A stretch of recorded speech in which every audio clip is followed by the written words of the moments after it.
At least 10-15 question in the class itself.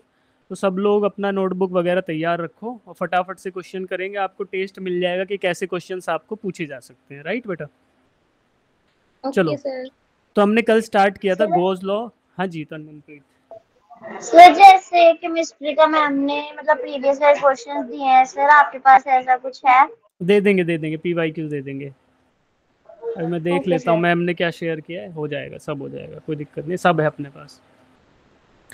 Gauss law and its good evening applications. Sir. अरे बस करो, good evening हो गया, good evening का टाइम गया, अब पढ़ते हैं। आ जाओ वापस, सब गुड इवनिंग है, पढ़ लेंगे तो सब गुड हो जाएगी इवनिंग। राइट? चलो, Gauss law and its application. तो बेटा सबसे पहले गॉस लॉ पढ़ा था। गॉस लॉ में क्या देखा था कि अगर कोई क्लोज्ड सरफेस एस है और उसके अंदर कोई चार्ज एनक्लोज्ड है, तो आपको total flux coming out of that surface क्या देता है, क्या मिलता है? Q enclose divided by epsilon note. तो गॉस लॉ बोलता है phi is equal to Q enclose divided by epsilon nought. कब बेटा? जब हम किसी गॉसियन सरफेस के अंदर किसी चार्ज को एनक्लोज कर देते हैं। ठीक है, तो गॉसियन सरफेस आपको दिख रहा है येलो कलर का, एस एस सरफेस जो है ये गॉसियन यस सर। सरफेस है। गॉसियन सरफेस की दो प्रॉपर्टीज बताई थी, क्या क्या थी? द फर्स्ट वन वाज कि close surface surface should be close close होना चाहिए, और दूसरा क्या बताया था कि चार्ज उसके अंदर रहना चाहिए, अंदर है ना? होना चाहिए। चार्ज अंदर रहना चाहिए और क्लोज सरफेस होना चाहिए। तो फिर आप बता सकते हो कि जो अंदर, जो इसके चार्ज बंद है, उसके द्वारा जो जनरेट किया गया इलेक्ट्रिक फील्ड है, that will pass through this Gaussian surface, और वो टोटल फ्लक्स जो जनरेट करेगा वो हमें गॉस लॉ से मिल जाएगा as Q enclosed by epsilon naught, है ना? Q by epsilon naught. ठीक है बेटा? फिर हमने yes different sir. Type of Gaussian surfaces देखे थे, जैसे यहाँ पे बताया था कि शेप एंड साइज पे मैटर नहीं करता, shape and size of Gaussian surface does not make any difference as far as the surface is closed and the charge is inside that surface. ठीक है, फिर हमने बेटा यही यही इक्वेशंस आपकी डिराइव की, गॉसियन सरफेस का प्रॉपर्टी बताई। फिर ये बताया कि जब हम गॉसियन सरफेस चूज करते हैं तो हमें दो चीज़ों का ध्यान रखना चाहिए कि एज फार एज पॉसिबल, जब तक कि संभव हो पाए, हमें गॉसियन सरफेस को इस तरीके से चूज करना चाहिए कि कुछ सरफेस ऐसे हों जिनके पैरेलल हो हमारा इलेक्ट्रिक फील्ड, और कुछ सरफेसेस ऐसे हों जिनके परपेंडिकुलर हो, ताकि हमें कोस थीटा कैलकुलेट करना ना पड़े, क्योंकि पैरेलल हुआ तो थीटा 0 हो जाएगा और कोस 0 1 हो जाएगा, और अगर परपेंडिकुलर हुआ तो थीटा 90 हो जाएगा और कोस थीटा 0 हो जाएगा। ठीक है, तो जब परपेंडिकुलर होगा, क्या? Area vector and electric field vector जब परपेंडिकुलर होंगे एक दूसरे के, तो आपका फ्लक्स क्या हो जाएगा? 0। देखो यहाँ पे area vector vertically direct upward pointing है और electric field i cap direction में पॉइंटिंग है, तो यहाँ पे दोनों परपेंडिकुलर टू ईच अदर है। इन दीज केसेस आपका flux passing through the area becomes 0। और जब ये 90 डिग्री पे होंगे, 90 डिग्री पे एरिया, यानी कि area vector and electric field vector parallel हो गए एक दूसरे के, तो actual area is perpendicular to the electric field, whereas area vector की बात करें तो वो पैरेलल है इलेक्ट्रिक फील्ड के। तो यहाँ पे कोस 0 कैलकुलेट करते हैं, कोस 0 इज 1, तो हमें वैल्यू पता होती है।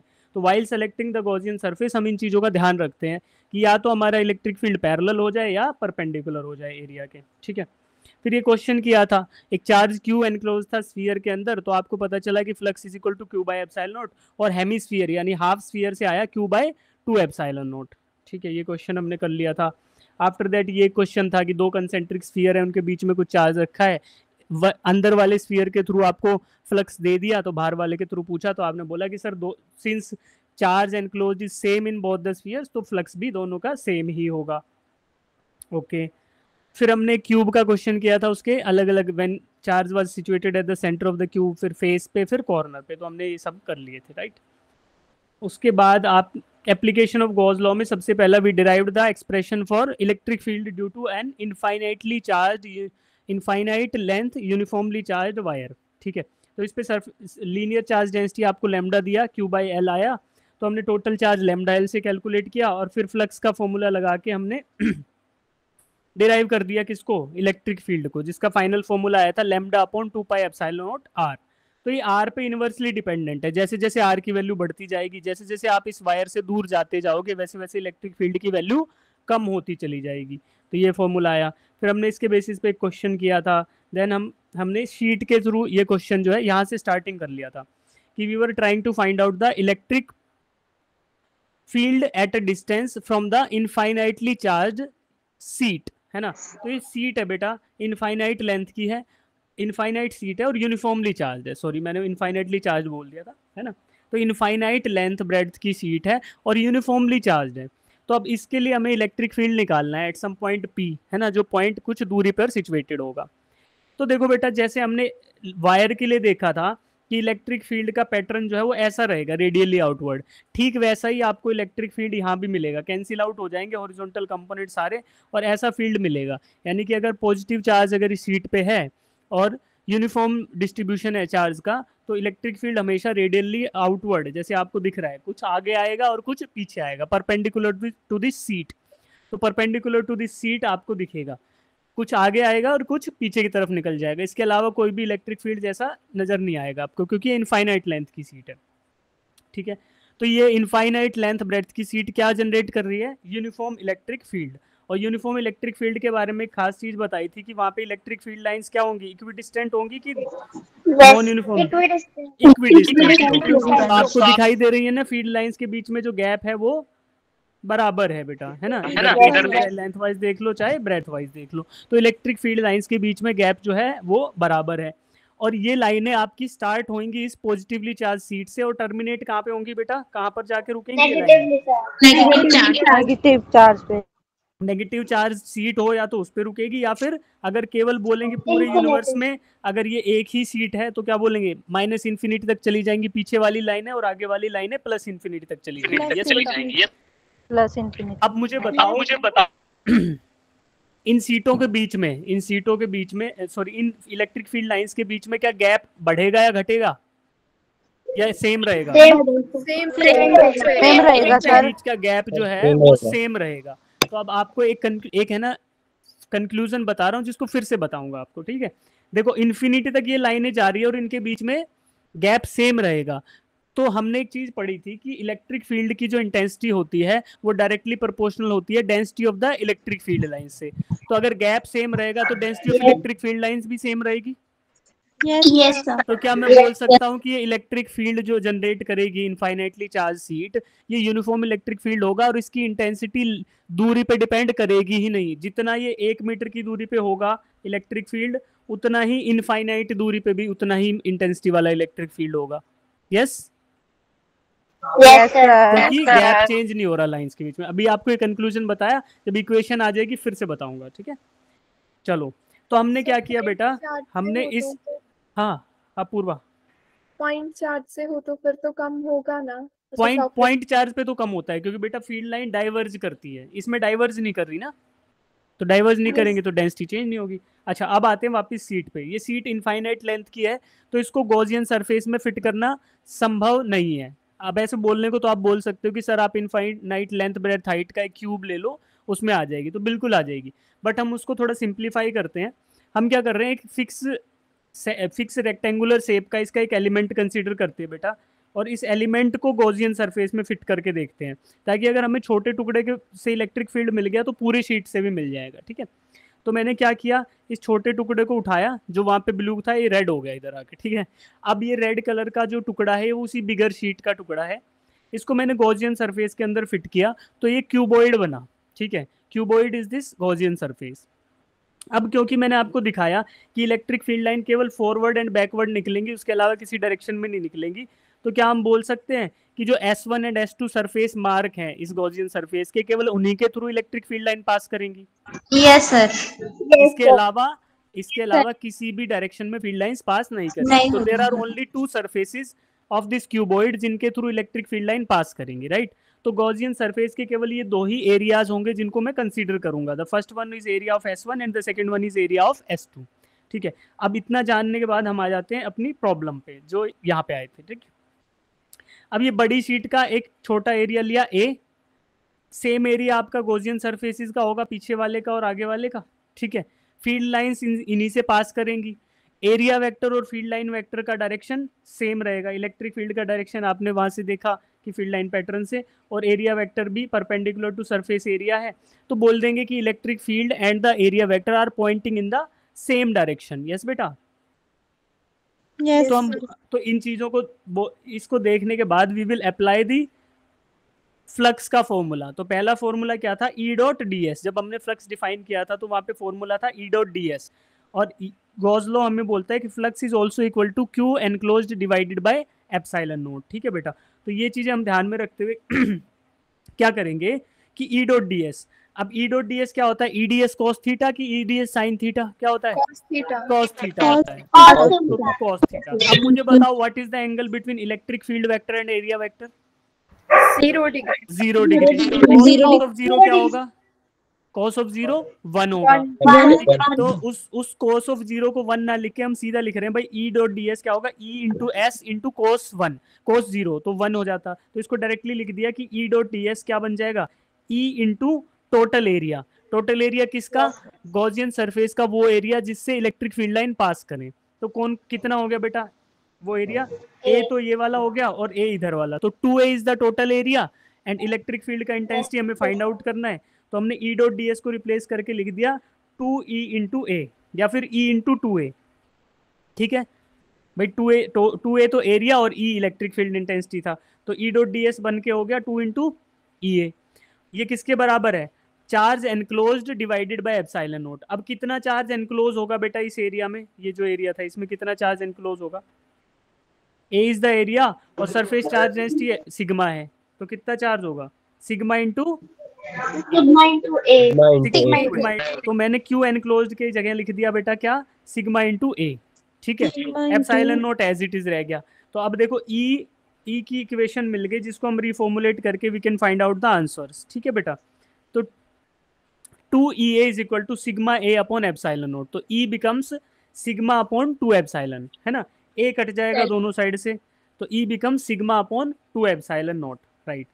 अब देखो इलेक्ट्रिक फील्ड का जो फॉर्मूला आया है, क्या ये डिपेंड कर रहा है शीट से कितनी दूर वैल्यू ले रहे हो उस पे, या नहीं कर रहा। देखो किसी पॉइंट पे ले लो, चाहे x दूरी पे ले लो, चाहे 100x पे ले लो, चाहे 1 मीटर पे, चाहे 2 मीटर पे, चाहे 50 मीटर, कितने पे भी ले लो, उसका इसमें कोई कंट्रीब्यूशन है ही नहीं। तो मुझे यहाँ से पता चला कि this is a uniform electric field जिसकी वैल्यू कांस्टेंट है, magnitude of electric field intensity is constant throughout, that means कि infinitely long uniformly charge sheet क्या प्रोड्यूस करेगी, एक यूनिफॉर्म इलेक्ट्रिक फील्ड प्रोड्यूस करेगी। ठीक है, क्योंकि देखो सिग्मा की वैल्यू कांस्टेंट है, surface charge density, epsilon note वैसे ही कांस्टेंट होता है, तो electric field produced by a uniformly charge infinite sheet is constant, है ना, तो इट इज यूनिफॉर्म। और यही हमने यहाँ पे ऑब्जर्व किया था बेटा कि ये लाइनें आपकी एक जैसी रहेंगी, इनके बीच का गैप घटेगा बढ़ेगा नहीं, तो that means density of electric field lines is constant throughout, that means electric field intensity is not dependent upon the distance from the sheet. ठीक है, तो ये फॉर्मूला लिख लो, sigma upon 2 epsilon naught. Sir हो गया था ये, हो गया था, ठीक है, समझ आ गया अब आपको। अब बात करते हैं electric field due to uniformly charge thin spherical shell. अब स्फेरिकल शेल के अंदर बेटा शेल है, तो अंदर भी गैप है और बाहर भी, तो हमने 2 पॉइंट लिए, एक point P1 outside this shell and P2 inside this shell. ठीक है, तो हम एक एक करके दोनों पे इलेक्ट्रिक फील्ड निकालेंगे। ठीक है, let R be the distance of these points. तो पॉइंट P1, जो पॉइंट P1 है वो R दूरी पर है, ठीक है, स्मॉल r दूरी पर पॉइंट P1 सिचुएटेड है which is outside this cell. अब I want to find out electric field intensity at this point P which is at R from the center of the spherical shell। ठीक है बेटा, ठीक है। अब देखो आते हैं वापस, तो इसका मतलब क्या हुआ, if the point lies outside the spherical shell that means R is greater than the radius of the shell, क्योंकि तभी तो बाहर जाएगा। तो ये Yes. हमने ठीक है, इसके बेसिस पे हम क्या करेंगे बेटा, we will directly apply the Gauss law.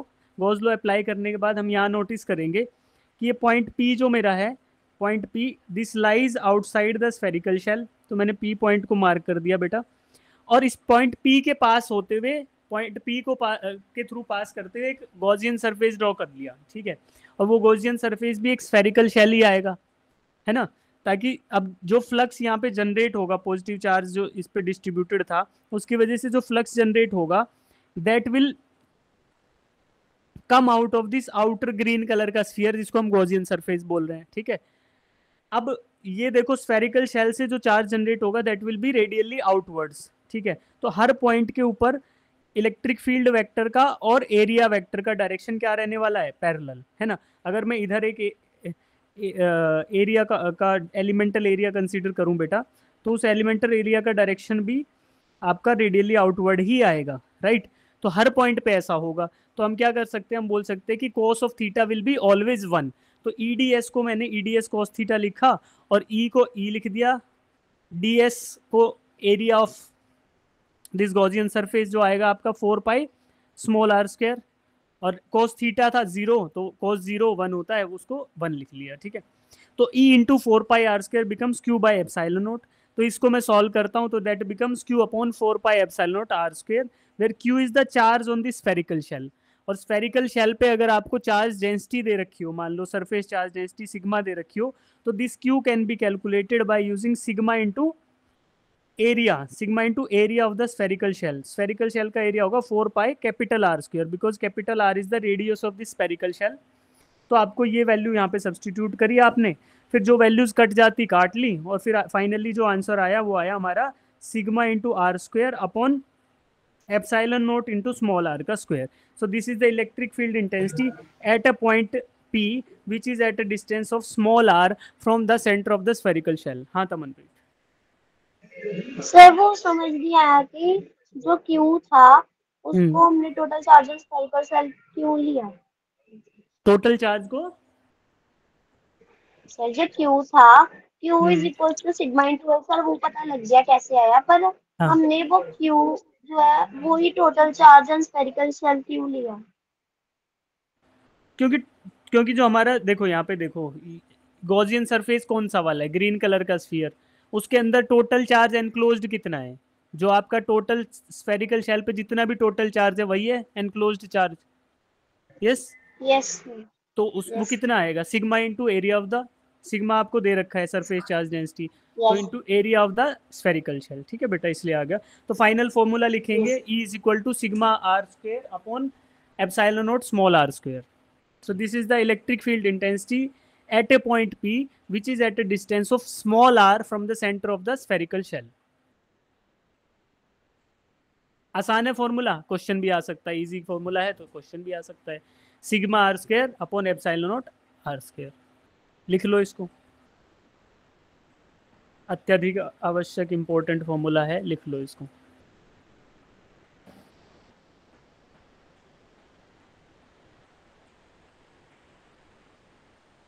ये भी लिखना कि क्या लिख रहे हो, E क्या है, electric field at a point P which lies outside a uniformly charge spherical shell, ठीक है, ये भी लिखना है साथ में, कभी भूल ही जाओ ये E किसका था, ठीक है। वैसे तो ये शॉर्ट नोट्स में मिलेगा वैसे आपको लिखा हुआ, इतनी टेंशन भी नहीं है, ठीक है। सर हाँ जी, एक बार रिपीट कर दीजिएगा। रिपीट नहीं करेंगे बेटा, अभी फॉर्मूला लिख लो आपको है।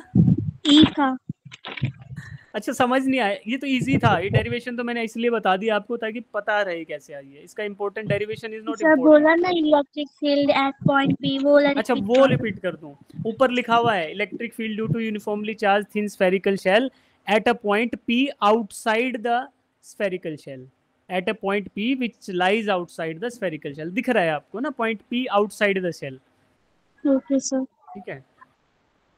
चलो अब देखो सुनो, जो इंपॉर्टेंट होगा ना उसको मैं बार बार खुद से रिपीट करूंगा, ये डेरिवेशन इंपॉर्टेंट नहीं है, बस ये फॉर्मूला इंपॉर्टेंट है, it is very easy to remember, इसको आप रिमेंबर कर सकते हो ना बेटा। हम टारगेट करेंगे कि ज्यादा से ज्यादा क्वेश्चंस क्लास में कर लें, है ना, चीजों को बार बार रिपीट करने से अच्छा है कि we should target more and more questions, ताकि आपको चीजें स्वाभाविक रूप से याद हो जाएं, राइट। चलो अब वापिस आते हैं। हाँ अब हमारा बच गया एक पॉइंट जो inside the spherical shell lie करेगा, the point lies inside the spherical shell. तो अगर स्फेरिकल शेल के अंदर लाई करेगा तो this r will be less than capital R, तो r will be less than the radius of the spherical shell. अब देखो बेटा मैं पॉइंट P को यहाँ रख देता हूँ, ठीक है, तो इस पॉइंट P के थ्रू पास होने वाला एक मैंने क्या किया, गॉसियन सरफेस ड्रॉ कर लिया। अब मुझे बताओ कि जो ये अंदर वाला गॉसियन सरफेस बना, इसके अंदर कितना चार्ज है बेटा, चार्ज एनक्लोज्ड इनसाइड जीरो। तो अगर जीरो चार्ज है तो फ्लक्स कितना आएगा इसके through, zero. Q bye epsilon not करोगे तो Q enclosed is zero, epsilon not से डिवाइड कर दोगे तो आंसर आएगा जीरो। तो flux eight a point P zero, तो अगर फ्लक्स जीरो आ गया तो मुझे ये फॉर्मूला पता था बेटा कि E डॉट ds जो है वो Q enclosed by epsilon not होता है। तो इसका मतलब ई डॉट डी एस आपका 0 आ गया। अब देखो एरिया आपको पता है कि एरिया इज नॉन जीरो भाई, 4 पाई आर स्क्वायर है भाई, point is situated at a distance of R, so area can not be zero for the Gaussian surface. तो केवल और केवल किसके पास ऑप्शन है जीरो होने का? इलेक्ट्रिक फील्ड इंटेंसिटी के पास। तो electric field intensity at any point inside a spherical shell is zero. ठीक है, यूनिफॉर्मली चार्ज स्फेरिकल शेल के अंदर किसी भी पॉइंट पे आप लोगे तो इलेक्ट्रिक फील्ड इंटेंसिटी क्या होगी बेटा? जीरो। बहुत इंपॉर्टेंट बात है, इसको लिख लो। For a point inside the spherical shell electric field intensity is zero. Sir मतलब ये सॉल्व करनी नहीं पड़ेगी, इस पे कॉन्सेप्ट बेस्ड क्वेश्चंस आएंगे क्या? हाँ, इसके ऊपर आपको थ्योरेटिकल क्वेश्चन भी आ सकता है, या फिर कहीं किसी क्वेश्चन में ये कंसेप्ट बार बार यूज हो सकता है कि स्फेरिकल शेल के अंदर ऐसा कुछ रखा है, या उसके अंदर फील्ड ऐसा है, या फिर पोटेंशियल बता दो। तो ये आपको इलेक्ट्रिक फील्ड जीरो है अंदर, तो मतलब क्या होगा? पोटेंशियल भी जीरो होगा, है ना। अभी बताएंगे आपको सारी चीजें। पोटेंशियल से जब लास्ट क्लास में कोरिलेट कराऊंगा, अगली क्लास में ये कोरिलेशन कराऊंगा इलेक्ट्रिक फील्ड एंड पोटेंशियल का। हमारी अगली क्लास का है बेटा सैटरडे को ना, सैटरडे को कंप्लीट करा देंगे इस यूनिट को with all the short notes and everything, सब दे दूंगा मैं आपको इकट्ठा करके, बढ़िया पढ़ना उसको फिर आराम से, ठीक है।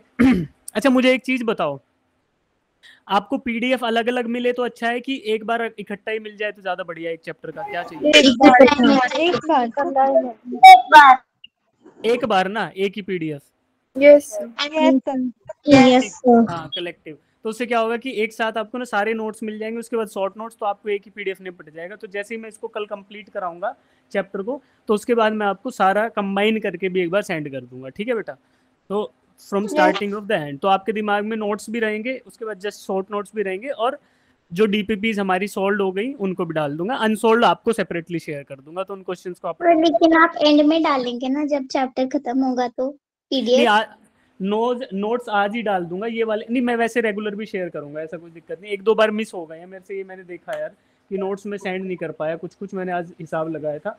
तो अब सुनो, हर रोज भी मिल जाएंगे आपको, या मान लो कभी ऐसा हुआ जैसे कि मान लो एक टॉपिक इन बिटवीन है, तो उसके नोट्स दो टुकड़ों में बांटने के बजाय कभी ऐसा हो सकता है कि उस दिन ना मिलके अगली क्लास के बाद मिल जाए उस टॉपिक का, और ये कंबाइंड करके मैं सोच रहा हूँ कि चैप्टर के एंड में भेज दूँ आपको, ताकि बार बार वो सारा पूछना ढूंढना ना पड़े, ठीक है। तो उसको आप सेव करके एक जगह रख सको, ठीक है अर्षदा? Yes sir. ठीक है, अब सुनो, तो आपको ये इंपॉर्टेंट रिजल्ट मिला कि स्फेरिकल शेल के अंदर क्या होगा बेटा? इलेक्ट्रिक फील्ड हमेशा जीरो होगा। इस बात आप याद रखो, बहुत इंपॉर्टेंट रिजल्ट है। इलेक्ट्रिक फील्ड के अंदर स्फेरिकल शेल बहुत ज़्यादा बार पूछा जाता है, और उसके अंदर इलेक्ट्रिक फील्ड और ये तो बहुत ज़्यादा पूछा जाता है। बाहर वाला फॉर्मूला, इसमें भी बहुत कुछ वेरिएशन करके क्वेश्चन बन सकते हैं, क्योंकि फॉर्मूला ईजी है। यहाँ पे रेशियोज पूछ सकता है, इलेक्ट्रिक फील्ड इसके बीच में ये बता दो, तो ये फॉर्मूला और नीचे वाला दोनों बहुत इंपॉर्टेंट फॉर्मूलाज हैं, इनको आप कर लो, कंठस्थ कर लो, ठीक है। अब बात करते हैं आगे है यहाँ पे, ये तो हो गया हमारा खत्म, की फ्लक्स जो निकालना था वो हो गया है। इसके इंपॉर्टेंट फॉर्मूला ये उलट गए, पता नहीं कैसे, तो इसमें बेसिकली फ्लक्स के फॉर्मूलाज लिखे हैं यही वाले, E dot D S is equal to Q by epsilon naught, E is equal to sigma upon 2 epsilon naught, और ये E is equal to Q upon 4 pi epsilon naught R square, ठीक है। तो अब बेटा इतना समझ आ गया, तो फ्लक्स एंड इट्स एप्लीकेशन हो गया है। Now we will try to solve questions based upon the concepts, ठीक है। तो क्वेश्चंस हम स्टार्ट करते हैं। अब सब लोग अपनी नोटबुक निकाल लो, जितने भी क्वेश्चन जो है मैं कराऊंगा आज, लगभग 10 से 12 क्वेश्चन करेंगे अब, और आप लोग क्या बोलते हैं उसको, यात्रीगण सीट की पेटी बांध लें, हम उड़ान के लिए सब तैयार हैं, ठीक है। अब स्टार्ट करते हैं बेटा।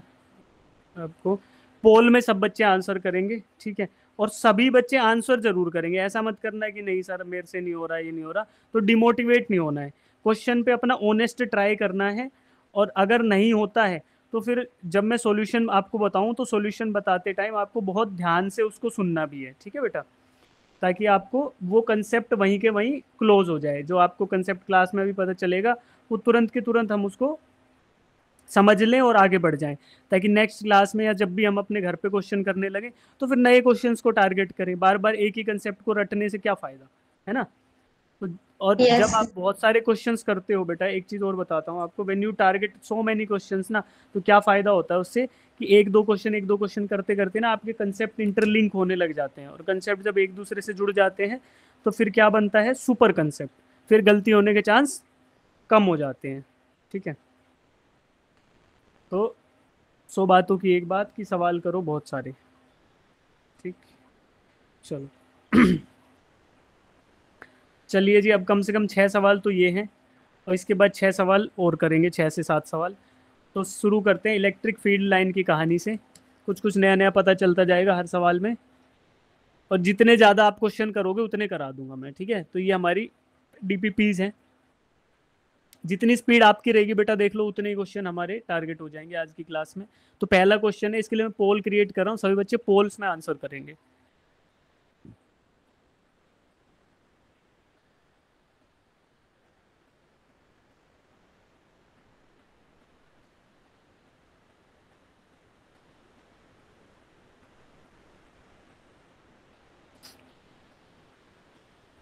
और अभी क्लास में है 25 स्टूडेंट, तो सभी के सभी वोट जरूर करेंगे, ऐसा नहीं होगा कि बैठे हुए हो मुंह फुला के, कोई फायदा नहीं उसका।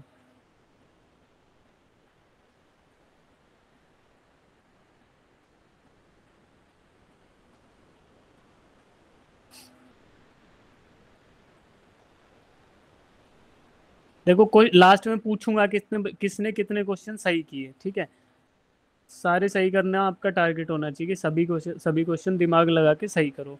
ऐसा नहीं है कि कोई ऐसा क्वेश्चन होगी जो हमने क्लास में किया ना हो, लगभग लगभग सारे कंसेप्ट हुए हैं क्लास में, छोड़ के एक क्वेश्चन को वो मैं आपको बता दूंगा। तो वो भी आपने अगर पढ़ रखा हो ऑलरेडी तो बहुत अच्छी बात है, करना फिर उसको, राइट। सर मैंने गलती से बी ऑप्शन को टिक कर दिया। तो ये गलती आप एग्जाम में भी करके आना। कोई नहीं, ठीक है, भी कर दिया, कोई टेंशन नहीं है। आपका आंसर क्या आया था? अभी मत सर बताओ, ए। अभी मत बताओ, मत बताओ, कोई दिक्कत नहीं है। अभी बता दोगे तो बच्चे कर देंगे आपका आंसर सुन के, फिर बाद पूछेंगे।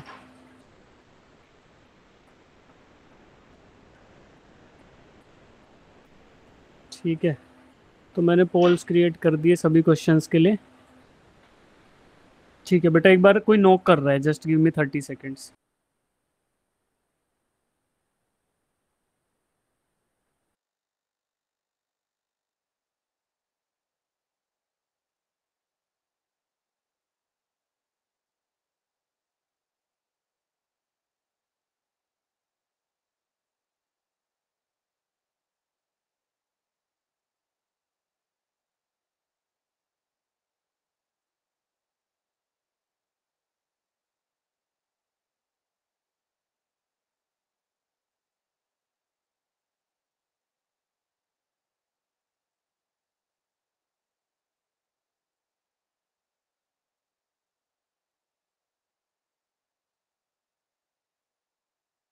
हाँ जी, हुआ, बताओ।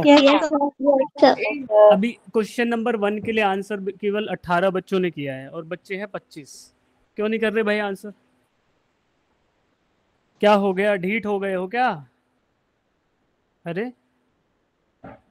पोल में आंसर नहीं करना आता तो देखो क्या करते हैं, ये गूगल मीट का ऐप है, यहाँ कहीं मैं दिख रहा हूँ आपको, मेरा स्क्रीन दिख रहा होगा, 3 डॉट्स पे क्लिक करना है बेटा, फिर एक्टिविटीज आएगा, एक्टिविटीज पे क्लिक करना है, और फिर आपको पोल्स दिखेंगे, पोल्स पे क्लिक करोगे तो एक एक्टिव पोल है, राइट। बाकी मैंने क्रिएट कर रखे हैं, इनको एक्टिवेट करूंगा। पहला वाला एक्टिव है, तो पहले वाले पे आपने ऑप्शन मान लो ए टिक किया, और ए टिक करके वोट पे क्लिक कर दिया, तो अब वोट हो गया है। ऐसा करना है सबको, करो सब बच्चे जो बच गए हैं। किया सर। ठीक है, अभी भी 19 वोट मिले हैं आउट ऑफ 26। ठीक है बेटा, अब बताओ, देखो अब मैं सॉल्यूशन समझा रहा हूँ, बाकी बाय द टाइम सब बच्चे सॉल्व करते रहो, right. The given figure gives electric lines of force. ठीक है, आपको Q1 Q2 दिया है, तो looking at the electric lines of force आपको नेचर ऑफ द चार्ज बताना है। तो बताओ कौन सा राइट ऑप्शन है इसका बेटा? Option A, both A and B are negative. क्यों नेगेटिव है बेटा? Because electric field lines are radially terminating into the charges, है ना, तो रेडियली अंदर जा रही हैं, चार्ज के अंदर जा रही है, मतलब Q1 भी नेगेटिव है और Q2 भी नेगेटिव है। तो that's why option A is the right answer. ठीक है, अब हम लोग करेंगे क्वेश्चन नंबर 2, और जिन बच्चों ने वोट नहीं किया था पिछले क्वेश्चन में, इसमें जरूर करेंगे। पिछले पोल में 21 वोट मिले हैं, इस बार अगर 26 नहीं मिले तो करेंगे तुम्हारा इलाज फिर कुछ। क्वेश्चन नंबर 2, नहीं भी आता तब भी वोट कर दो, है ना। कुछ बच्चे तो मुझे लग रहा है क्लास में बैठे ही नहीं होंगे, सिर्फ ज्वाइन करके चले गए हैं। ऐसे बच्चों को ना क्या ही पढ़ाए कोई। अरे तुम भी ऐसे ही तो नहीं हो जो पढ़ रहे हो? सर इस क्वेश्चन में क्या करना है? तुम लोग भी ऐसे ही हो क्या जो पढ़ रहे हो अभी, या आप भी लॉग इन करके बस बैठो? नहीं, ऐसा करोगे? ऐसा करोगे क्या? हाँ तो बस फिर पढ़ाई ऐसा करने का मजा ही क्या। क्या कह रहे हो तमनप्रीत? सर ऐसा करने का मजा ही क्या, पढ़ना है इसलिए क्लास लगा हाँ लिया। वही तो बात है कि अगर पढ़ आए हो तो तन मन धन सब से आओ क्लास में, फुल डेडिकेशन से आओ। हाँ पूछो, अब सेकंड क्वेश्चन में क्या पूछ रहे थे बेटा? कोई पूछ रहा था। सर इस क्वेश्चन में क्या करना है? इस क्वेश्चन में आप पढ़ो क्या करना है, एक बार ट्राई करो, फिर 1 मिनट आधे मिनट बाद मैं समझाऊंगा, तब तक एक बार पढ़ो 1-2 बार इसको।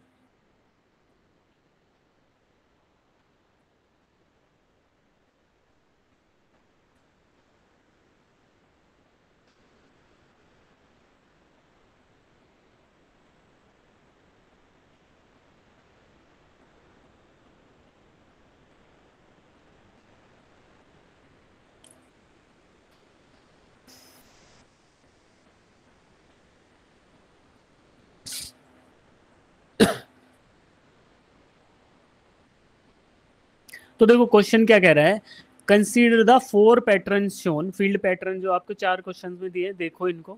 Assuming there is no charge in the region shown, which of the pattern represent a possible electrostatic field. ठीक है, रीजन शोन का मतलब है कि जो आपको स्नैपशॉट दिखाई दे रहा है, इस रीजन के अंदर, मतलब ये वाले रीजन के अंदर कोई भी चार्ज प्रेजेंट नहीं है, ये क्वेश्चन बोल रहा है। तो जो जो पैटर्न दिया है, can it be a possible pattern और नॉट? ठीक है, ये डिसाइड करना है। तो अब आपको डिसाइड करना है। जैसे पहला क्वेश्चन मैं करके दिखा देता हूँ, पहला ऑप्शन एलिमिनेट करके दिखा देते हैं कि ये देखो बेटा कि अगर ये जो रीजन शो किया है, इसमें लाइनें आपको अंदर जाती हुई दिखाई दे रही हैं। ठीक है, अब यहाँ पे क्या होता, यहाँ पे एक नेगेटिव चार्ज होता तो हम बोल देते कि रेडियली इनवर्ड टर्मिनेट कर रही है, बट क्वेश्चन कह रहा है कि इस रीजन में कोई भी चार्ज प्रेजेंट नहीं है। दैट मीन्स ये पॉसिबल फील्ड पैटर्न नहीं हो सकता, क्योंकि ये पॉसिबल तभी होता तब इसके सेंटर पे एक नेगेटिव चार्ज सिचुएटेड होता। तो that's why we can say कि option A is a wrong choice. अब देखो, करो बी सी डी को देखो। हो गया 14 वोट्स मिले हैं भाई, सब लोग वोट करो फिर आगे बढ़ेंगे। हो गया। वोट करो सब बच्चे, फिर आगे बढ़ेंगे।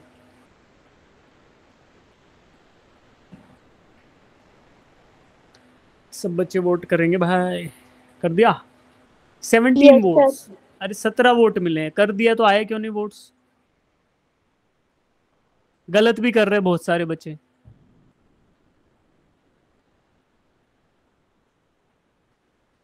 ऑप्शन सी को देखते हैं। ऑप्शन सी में आपको रेंडमली स्टार्ट होती हुई फील्ड लाइंस दिखाई दे रही हैं। जैसे ये लाइन कहीं से भी स्टार्ट हो गई, ये कहीं से भी स्टार्ट होगी। ये लाइन स्टार्ट होने के लिए कोई चार्ज तो होना चाहिए ना बेटा, फील्ड लाइन ऐसी थोड़ी स्टार्ट हो जाएगी। yes. तो इसका मतलब यहाँ पे कोई पॉजिटिव चार्ज होता तभी तो ये फील्ड लाइन यहाँ से स्टार्ट होती। तो क्या बोले इसको कि this is also a wrong choice. Wrong. Option D देखो, डी में तो क्या हो रहा है, एक लाइन ने लूप ही बना दिया, चार्ज की जरूरत ही नहीं थी। ऐसा देखो घूम के वापस इधर ही आ गई। तो क्या ये पॉसिबल है? No sir. नहीं है। और वैसे भी डायरेक्शन ऑफ फील्ड लाइंस देखो, मान लो अगर मान लो ये लूप ना भी होता, तो अगर मान लो इधर पॉजिटिव चार्ज है तो मैंने बोला ठीक है रेडियली इधर जा रही है, लेकिन इनका क्या करें, ये इधर वापस आ रही है पॉजिटिव में। तो इसका मतलब ये वाला पॉसिबल फील्ड चार्ज नहीं है। तो अब हमें पता चला है कि ऑप्शन बी ही सही है। ऑप्शन बी ही सही है। लेकिन इसको देखो ये सही कैसे है। क्या फील्ड लाइंस एक ही डायरेक्शन में जा रही हैं बेटा? ठीक है। और क्या ये ऐसे चार्ज को, ये पॉजिटिव चार्ज होता और इधर नेगेटिव चार्ज होता, कि उसको रिप्रेजेंट नहीं कर रहा कि field lines are emerging out of a positive charge and they are terminating into the negative charge.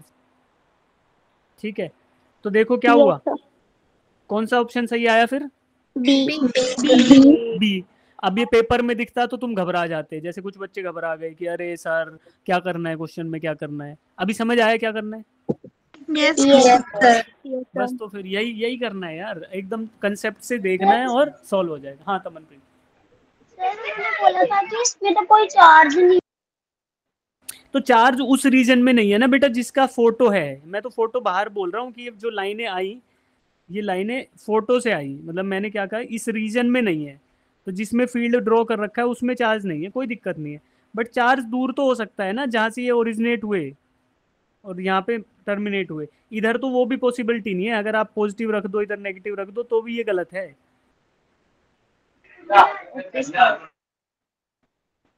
आया समझ? Yes sir. Tamanpreet yes sir, आ गया समझ। आ गया ना? हाँ ठीक है, ये पॉजिटिव रहा होगा या नेगेटिव रहा होगा। D is wrong. चलो क्वेश्चन नंबर 3 करो। 20 वोट्स मिले हैं सेकंड क्वेश्चन में।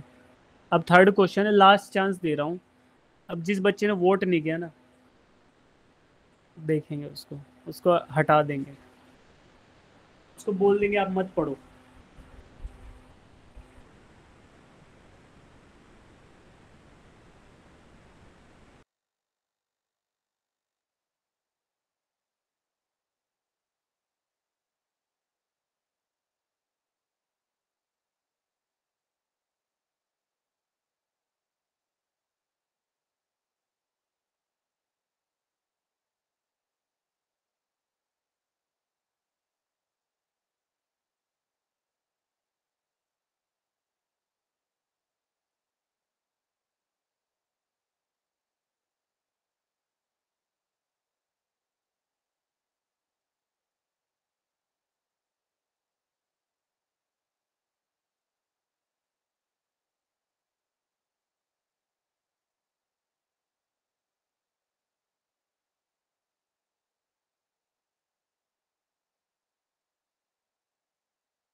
सर फिर से गलत हो गया।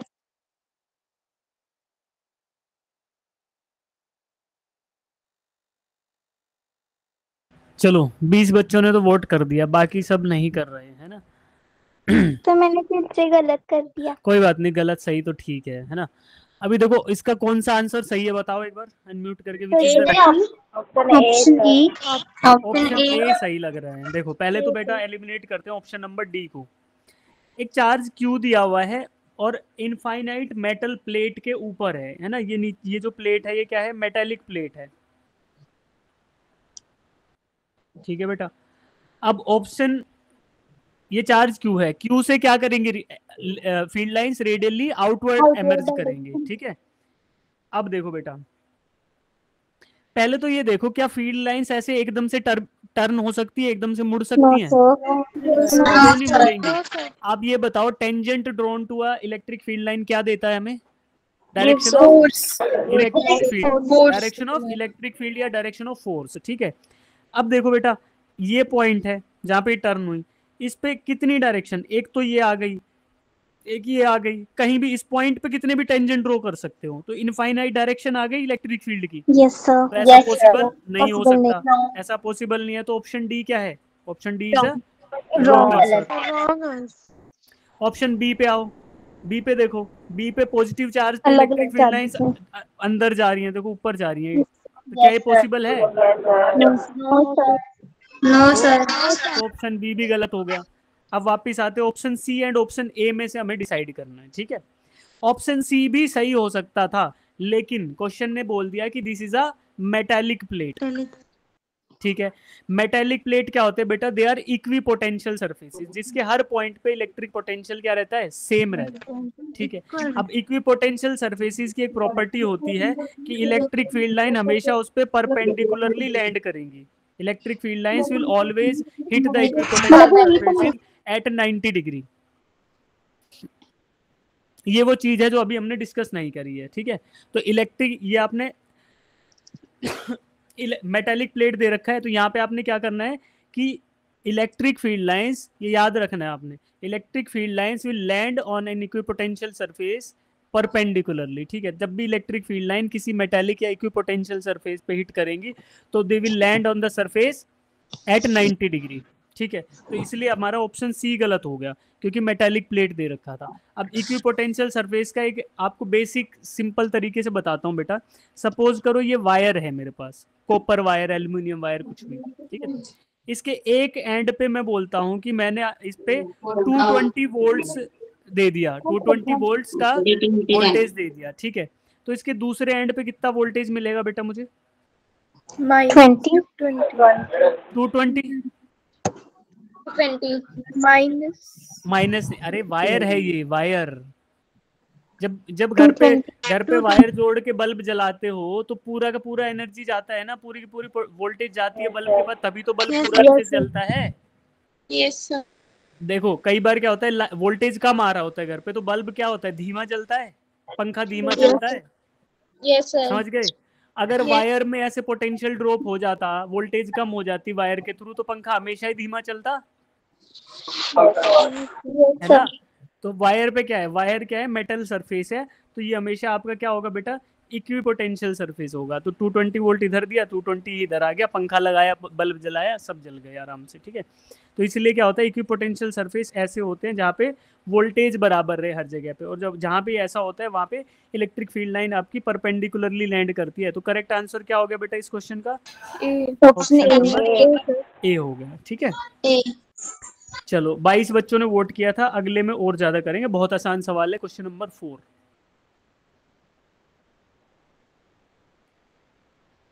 ये क्लास में किया हुआ सवाल है, बिल्कुल एज इट इज।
दस बच्चों ने वोट किया है अब तक। ये तो क्वेश्चन क्लास में किया हुआ है बेटा, तो बहुत सारे बच्चे गलत भी कर रहे हैं इसको, बहुत सारे बच्चे इसको गलत भी कर रहे हैं।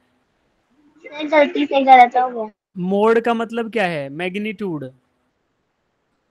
कौन से चार्ज का मैग्नीट्यूड ज्यादा है उसको ज्यादा की तरफ करो। Yes sir. उसमें गलत हो गया। तमनप्रीत का हर बार वोटिंग गलत होता है, वोटिंग नो गलत। सर, ये फर्स्ट बार हुआ है, फर्स्ट बार। तो पहले किसने 2 बार गलत किया? हर्षदा ने, इसने किया। हाँ, तुम लोग पढ़ते हो तो तुम लोग है ना सिली मिस्टेक करके आना एग्जाम में, है ना, ताकि सब गुड़ गोबर हो जाए। कहावत है क्या, ये सुनी है तुमने कहावत? नहीं Yes, सुनी? sir. नहीं सुनी? गुड़ गोबर वाली कहानी नहीं सुनी? कोई नहीं। No, sir. ऐसे ज्ञान की गरीबी में आटा गीला वाला, ये कहावत हम खुद से बनाए ये सुनी है सर। कि ज्ञान की गरीबी है पहले ही, और उसमें तुम आटा गीला करके आ जाओ कि जो आता है उसमें भी गलत मार्क करके आ जाओ। चलो 21 वोट मिल गए हैं, बाकी भगवान मालिक बचे हुए बच्चों का 6 बार बोल चुके, अब नहीं करेंगे तो नहीं करेंगे, ठीक है। ये सख्त लौंडे हमारी क्लास के, इनको कोई मतलब नहीं है, ठीक है। ये सर की बात भी नहीं मानते भाई, ये ड्यूड लोग हैं ना, ड्यूड्स ऑफ अवर क्लास। ऐसे लास्ट बेंच पे होते हैं ना कुछ लोग, अरे सर ही तो है, कोई बात नहीं, ठीक है। और इनको ऐसा भी रहता है, अरे अपने ही तो सर हैं, क्या हो गया, है ना। कोई नहीं बेटा, समय आएगा बताएंगे। अब सुनो, वापिस आओ सवाल पे। यहाँ पे इलेक्ट्रिक फील्ड लाइंस का आपको पैटर्न दिखाई दे रहा है बेटा, तो अब मुझे बताओ इन कैपिटल क्यू और स्मॉल क्यू में से पॉजिटिव चार्ज कौन सा है? Small small Q charge is positive. Why बेटा? बिकॉज यहाँ से electric field lines radially outward हो रही हैं, राइट। और ये कैपिटल क्यू चार्ज आपका क्या है? नेगेटिव है, क्योंकि यहाँ पे फील्ड लाइंस टर्मिनेट हो रही हैं, राइट। तो अगर मुझे पता है कि इसी से आपका क्वेश्चन हो जा रहा है यार, वैसे ऑप्शन सी आ जा रहा है इसी से, क्यू इज पॉजिटिव, समझ गए? इसी से हो गया, ठीक है। अगर दूसरा पार्ट भी देखा जाए, तो अगर मैग्नीट्यूड ऑफ क्यू निकालें तो फील्ड लाइंस कितनी टर्मिनेट हो रही हैं कैपिटल क्यू में बेटा? 4 हो रही है। ये वाली तो आगे निकल गई, इनको भूल जाओ। 4 टर्मिनेट हो रही हैं, 1 2 3 और 4। और स्मॉल क्यू से कितनी एमर्ज हो रही हैं लाइनें? 11, ठीक है, 11 लाइनें। तो जिससे ज्यादा लाइनें निकलेगी उसका मैग्नीट्यूड ज्यादा होगा। तो this means magnitude of small Q is greater than magnitude of capital Q, ठीक है। तो ये बात भी सही है।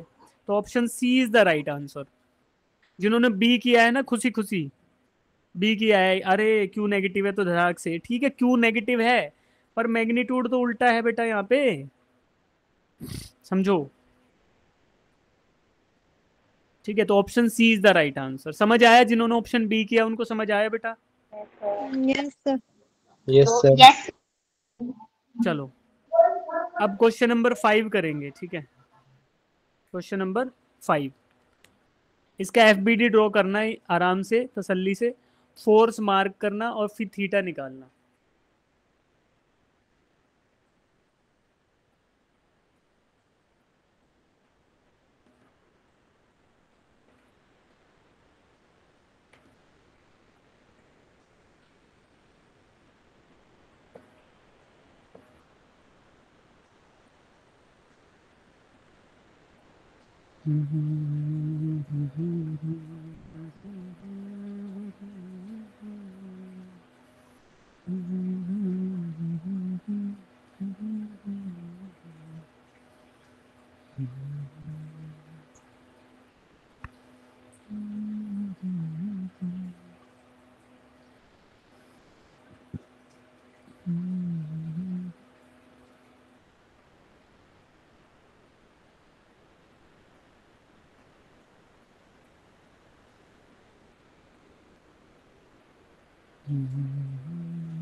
समझ नहीं आया।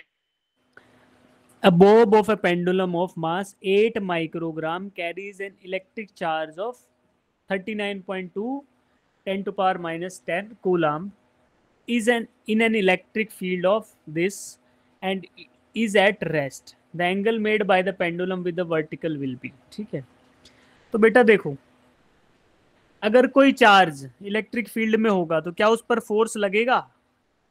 Yes sir. लगेगा। ठीक है, तो अब देखो एक पेंडुलम था, ये वर्टिकल है। ठीक है, अगर आपका इलेक्ट्रिक फील्ड नहीं होता तो पेंडुलम कैसे लटका रहता है? ऐसे वर्टिकली डाउनवर्ड लटका रहता। बट क्योंकि इलेक्ट्रिक फील्ड है तो क्या हुआ बेटा कि ये जो पेंडुलम था इस पे जो बॉब था, बॉब मतलब जो मास बंधा रहता है इसके एंड पे, उसके ऊपर कुछ चार्ज भी है, उस पर कुछ चार्ज भी है। मास तो है ही है और कुछ चार्ज भी है, तो उस चार्ज की वजह से in the presence of electric field इस पे कुछ फोर्स लगेगा जो इसको किसी एंगल थीटा पे ऐसे लटकाए रखेगा, है ना, थीटा पे। अगर ये चार्ज नहीं होता इस पे तो क्या होता कि ये वर्टिकली डाउनवर्ड लटका होता। ठीक है, तो अब देखो इस कंडीशन में इस पे एक फोर्स mg तो बेटा लगेगा डाउनवर्ड, जो अर्थ लगाएगा, और एक फोर्स और लगेगा जिसको ऐसे साइड में लटकाए हुए है, उसको क्या बोलेंगे बेटा? उसको बोलेंगे mg cos थीटा। नहीं, FC, कूलाम्बिक फोर्स। जो FC क्यों लगेगा, इसको F ही बोल लो, FC मत बोलो, कंफ्यूजन हो रहा, तो F लगेगा। ये इसलिए लगेगा क्योंकि देखो अगर यूनिफॉर्म इलेक्ट्रिक फील्ड के अंदर ये सिचुएटेड है कोई चार्ज, तो चार्ज के ऊपर क्या लगता है? फोर्स की वैल्यू क्या लगती है बेटा? Q into epsilon not. ना ना ना, Q into E। Electric field Q into E के बराबर क्या लगता है? फोर्स लगता है उस पर। ठीक है, इसको इधर कर लिया थोड़ा शिफ्ट। तो अभी इलेक्ट्रिक फील्ड में है तो जो फोर्स लग रहा है बेटा इसका मैग्नीट्यूड क्या होगा? Charge into magnitude of electric field. ये फोर्स की वजह से ये ऐसे लटका रहेगा साइड में थोड़ा, है ना। अगर ये फोर्स नहीं होता तो ये वर्टिकली सीधा लटका रहता। ठीक है, तो अब क्या करते हैं, इस इलेक्ट्रिक फील्ड को तो देते हैं मिटा बेटा। ठीक है, इलेक्ट्रिक फील्ड को दिया मिटा। अब बात करते हैं फोर्स QE की। तो QE का मैग्नीट्यूड क्या होगा? सॉरी, फोर्स का मैग्नीट्यूड तो QE होगा, ये तो पता ही है। और Q आपको दिया हुआ है, चार्ज ऑन द बॉब, और इलेक्ट्रिक फील्ड का मैग्नीट्यूड भी आपको दे रखा है। तो can we calculate F? Yes sir. ठीक है, और मास दे रखा है तो can we calculate mg also? Yes sir. अगर मुझे F पता है, mg पता है, तो हम थीटा निकाल पाएंगे क्या? कैसे निकालोगे? देखो इस लाइन को मैं और एक्सटेंड कर दूं ऐसे बेटा, तो क्या आपको लगता है कि ये वाला एंगल भी थीटा होगा? यस क्योंकि वर्टिकल के साथ ही है बन रहा है। ठीक है, अब ये एंगल थीटा होगा तो इसी की वजह से अब देखो यहाँ पे टेन थीटा निकालने लगूं मैं, टेंजेंट ऑफ थीटा। तो क्या आएगा बेटा? परपेंडिकुलर अपॉन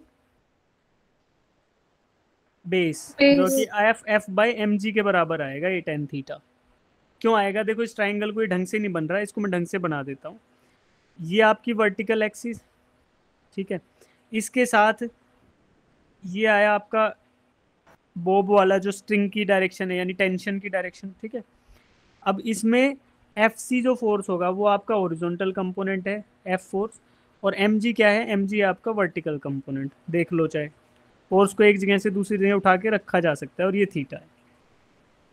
ठीक है, तो आप क्या करोगे? टेंजेंट थीटा क्या आएगा बेटा? F by mg। ठीक है, F बाई mg आएगा टेन थीटा। तो ये वाला ट्राइंगल बनेगा, इस ट्राइंगल के अंदर हम क्या करेंगे? टेन थीटा निकालेंगे। तो tan theta will be equal to F by mg। तो आपको थीटा निकालना है, फिर कैलकुलेट करो। F की वैल्यू निकाल सकते हो, थीटा की भी निकाल सकते हो, mg की भी निकाल सकते हो। g को आप 10 ले लो क्वेश्चन में, then give me the value of theta. So फिर क्वेश्चन में दिया क्यों था कि पेंडुलम रेस्ट पे? पेंडुलम रेस्ट पे ही है, पेंडुलम मूव कहाँ कर रहा है? पेंडुलम मूव नहीं कर रहा है बेटा, पेंडुलम ऐसे हवा में थोड़ा तिरछा लटका हुआ है। तो ये जो फोर्स है ग्रेविटेशन फोर्स से ज्यादा है? नहीं, ज्यादा होना जरूरी थोड़ी है भाई। देखो अगर कोई चीज लटकी हुई है, जैसे ये पेंसिल नीचे लटकी, अब मैं थोड़ा सा फोर्स ऐसे लगा के बैठ जाऊं तो ये ऐसे रहेगी ना तिरछी। यस। जरूरी थोड़ी है कि इसके इसके वेट से ज्यादा फोर्स मैं लगाऊंगा। आप सोचो किसी मंदिर में गए हो, ठीक है बेटा, बहुत बड़ा उसमें घंटा लगा हुआ है बजाने के लिए, ठीक है, उसका वेट है 30-40 kg। तो जरूरी थोड़ी है उसको आपको ऐसे थोड़ा हिलाने के लिए आपको बहुत ज्यादा 30-40 kg जितना फोर्स लगाना पड़े। आप थोड़ा सा फोर्स लगाओगे तो थोड़ा सा टिल्टेड रहेगा ना वो। यस। हाँ, तो वैसा ही कंडीशन है ये।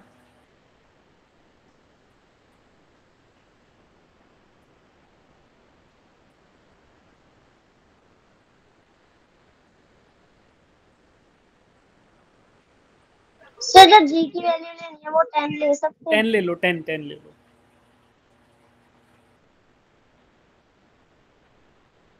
सात बच्चों ने आंसर सही दे दिया इसका। अब सब बच्चे आंसर दो फटाफट। 11 बच्चों ने आंसर किया है टोटल, 7 बच्चों ने सही दिया है।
क्या है आंसर बेटा? Option B is the right answer, ठीक है। बी। जब आप एम जी और एफ की वैल्यू निकालोगे, इनको डिवाइड करोगे, है ना, तो क्या आएगा? टेंजेंट थीटा जो आपका आएगा, tan theta will come up as F by M G. और जब इसकी वैल्यूज डाल के आप इक्वेट करोगे तो 1 आ जाएगा ये, है ना। तो टेन थीटा विल बिकम 1। तो फिर थीटा क्या होगा बेटा? Theta will be 45 degree. 45 40। Degree. 45 degree का एंगल होगा। Option B is the right answer. हाँ जानवी। सर एफ ना 7.84 आ रहा था तो उसको अप्रोक्स में लेना था 8। 7 पॉइंट क्या आ रहा था? 84। 7.84 आ रहा है? आ रहा है क्या बेटा ऐसे? 7.84 इंटू 10⁻⁵ 1 आएगा ना, टेंजेंट थीटा 1 आएगा। आपका 7.84 किसका वैल्यू आ रहा है? फोर्स का वैल्यू।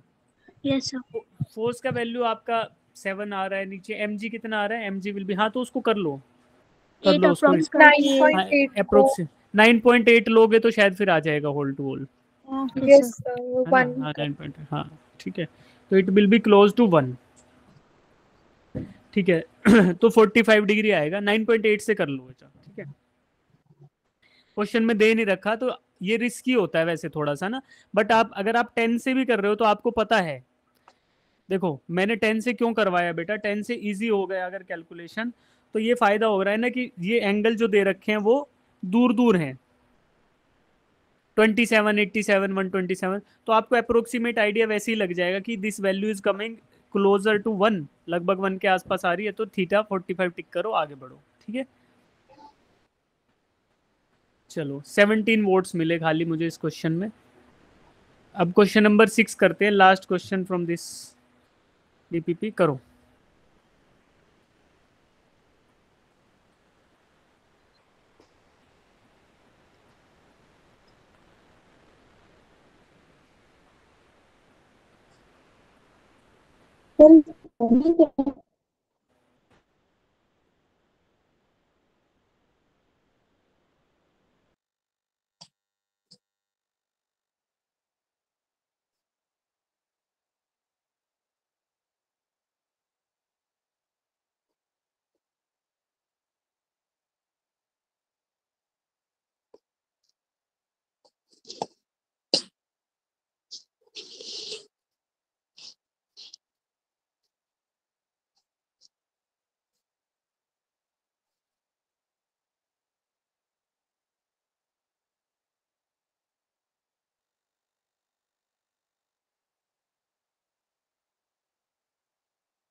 सभी बच्चे करो बेटा, अच्छी बात है। अब तक जिन्होंने किया सबका सही आंसर है। हर्षदा डाउट है बेटा?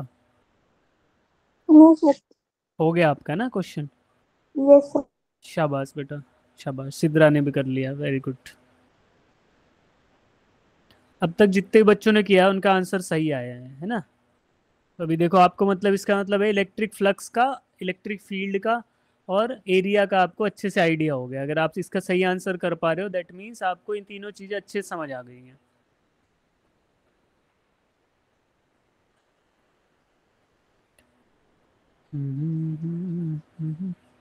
जिनको समझ नहीं आया वो 1 मिनट का टाइम और लो, आराम से करो, अभी हमारे पास टाइम है। We will be easily able to solve other questions, है ना?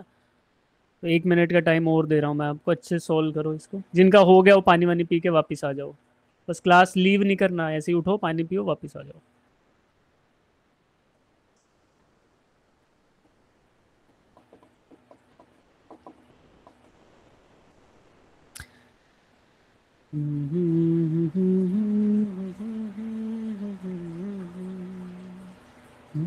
सर जो हमें इलेक्ट्रिक फील्ड दिया है वो कंपोनेंट्स में स्प्लिट करके दिया है और एरिया नहीं दिया है, तो कैसे कर यही तो कैच है बेटा, आपको एरिया का डायरेक्शन फाइंड आउट करना है। कैसे करोगे? XY प्लेन दिया है तो सर उससे एक केक का एक्स वाई प्लेन भी है तो केक का पाएगा ना डायरेक्ट। ऑब्वियसली अगर एक्स वाई प्लेन दे रखा है, if the area is on X Y plane, तो डायरेक्शन क्या आएगा? Perpendicular to X Y plane. टू और कैप एक्स वाई प्लेन के परपेंडिकुलर कौन सा डायरेक्शन होता है जी? के कैप। जे के कैप, के कैप। Z axis. देखो ड्रॉ करते हैं इसको, समझो। जिनको अभी तक समझ नहीं आया वो सुनो बेटा। ये आपका है, 3 एक्सिस हम ड्रॉ कर लेते हैं, ठीक है? इनमें से एक हो गया एक्स, दूसरा वाई और तीसरा जेड। इसको मैंने एक्स बोल दिया, ये वाई बोल दिया, ये जेड बोल दिया। राइट हैंड थंब रूल से एक्स क्रॉस वाई होता है जेड, ठीक है? तो ये डायरेक्शन सही ड्रॉ हो गए। अब मुझे बताओ एरिया कहाँ पे लाई कर रहा है? एक्स वाई प्लेन पे, है ना? XY plane. तो यहाँ पे मैं अपना एरिया मार्क कर देता हूँ भाई, ये एरिया है, ठीक है? अब दिस इज द एरिया। अब इसका डायरेक्शन क्या होगा बेटा? Direction of area vector is always perpendicular to the actual area. तो डायरेक्शन क्या आएगा इसका? Z X इससे परपेंडिकुलर रहेगा, इसका मतलब ये के कैप आएगा डायरेक्शन, है ना? Yes sir. अब मैं अगर एरिया को वेक्टर को के फॉर्म में लिखूं तो क्या लिख सकता हूँ? Can I write it as 100 K cap? Yes sir. 0 I cap plus 0 J cap plus 100 K cap. अब ई वेक्टर मिल गया, एस वेक्टर मिल गया, क्या करना है? डॉट प्रोडक्ट करना है, करो फटाफट से। सर आ गया आंसर 100 सर। √3 इंटू 100 100 क्या आएगा फिर? 100 √3 होता है 1.732 इंटू 100, तो ऑप्शन 173.3 ऑप्शन सी आएगा फिर। आगे अब समझना कि कैसे फाइंड आउट करना था, क्योंकि आप Yes sir. इसलिए मैं बार बार बोलता हूँ बेटा कि क्वेश्चंस जब भी फिजिक्स के क्वेश्चन अटके तो क्या करना है? सबसे पहले कोशिश करना है उसका चित्र ड्रॉ करने का, उसका डायग्राम ड्रॉ करो सबसे पहले, है ना? और ये हैबिट अभी से बना लो। थोड़ा दिक्कत आएगी कि ड्रॉ करने में, अरे क्यों कर रहे हैं, बट अभी से हैबिट बना लोगे तो आपको धोखा नहीं देगा डायग्राम। हमेशा आपके पास एक एक्स्ट्रा पोटेंशियल रहेगा कि चलो क्वेश्चन समझ नहीं आ रहा तो लेट्स ड्रॉ द डायग्राम और फिर let's get into the actual business of solving the question, ठीक है? तो अब देखो हम फाई निकाल रहे बेटा। ई डॉट एस होता है, तो मुझे ई वेक्टर एस वेक्टर दोनों दे रखे हैं, तो मैं क्या करूँगा? आई कैप प्लस √2 जे कैप। जिनको समझ नहीं आया वो ध्यान से सुनो, √3 के कैप। इसको डॉट प्रोडक्ट करना है बेटा, किसके साथ? 100 के कैप के साथ, ठीक है? ये मुझे डॉट प्रोडक्ट करना था 100 के कैप के साथ, मैं इसका डॉट प्रोडक्ट करना चाह रहा हूँ, तो मैं इसको 100 के कैप से डॉट प्रोडक्ट कर रहा हूँ, ठीक है? अब देखो आई कैप के साथ जे कैप के साथ कुछ आएगा नहीं, फाइनली जो आएगा वो आएगा आपका 100 इंटू √3, और इसी की वैल्यू होती है आपकी 173.2। तो option C is the right answer. समझे? Yes. किसी बच्चे को इन 6 क्वेश्चन में डाउट है? No. नहीं है, ठीक है? अब सुनो, अब एक काम करते हैं, दूसरी वो करते हैं स्लाइड, एक और क्वेश्चन आपको सॉल्व कराता हूँ मैं। रुको शेयर कर देते हैं, इसमें अभी मैंने निकाला है आपके लिए।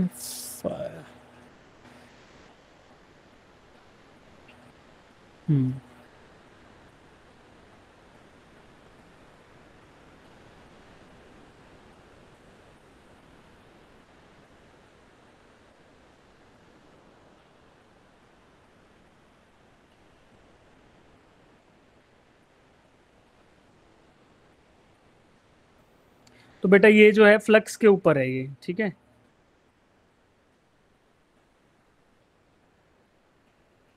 मेरा स्क्रीन दिख रहा है? Yes sir. Yes sir. करो स्टार्ट।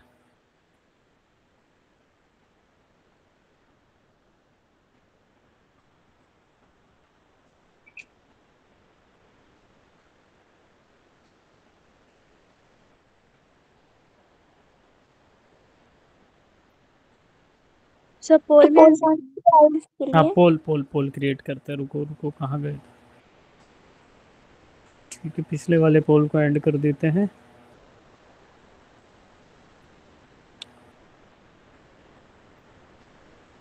छह के छह कितने बच्चों के सही थे पिछले वाले? सर एक गलत था। फर्स्ट वाला गलत था। एक गलत है, ठीक। 4 से ज्यादा कितने बच्चों के सही थे? 4 या 4 से ज्यादा? हैंड रेज करना। हाँ सही है।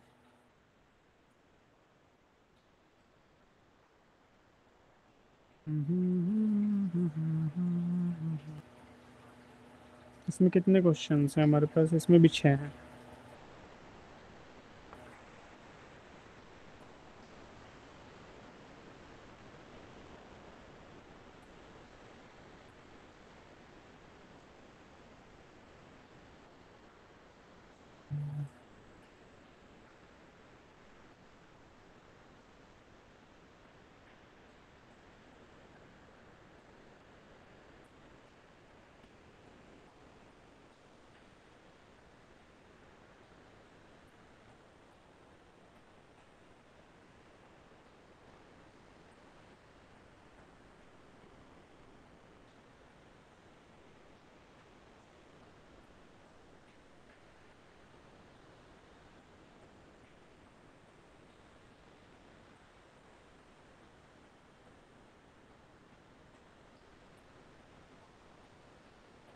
तो क्वेश्चन नंबर 1 का आंसर आप सबने दिया है, 12 बच्चों ने वोट किया है। बाकी सब भी करो यार, ये तो सिंपल क्वेश्चन है, डायरेक्टली सीधा सीधा। Total flux coming out of some closed surface is Gauss law है भाई, सीधा सीधा। What is the answer? Q by epsilon naught. तो total flux coming out of, तो गॉस लॉ ही बोलता है ना कि कोई भी क्लोज सरफेस होगा and charge enclosed upon epsilon naught, तो फ्लक्स क्या होगा? Q by एप्सिलॉन नॉट, ठीक है। Question number 2। हाँ डाउट है? नो सर, आंसर बता रहे थे। हाँ अब क्वेश्चन नंबर 2 स्टार्ट करो। पोल लॉन्च कर दिया है, चलिए।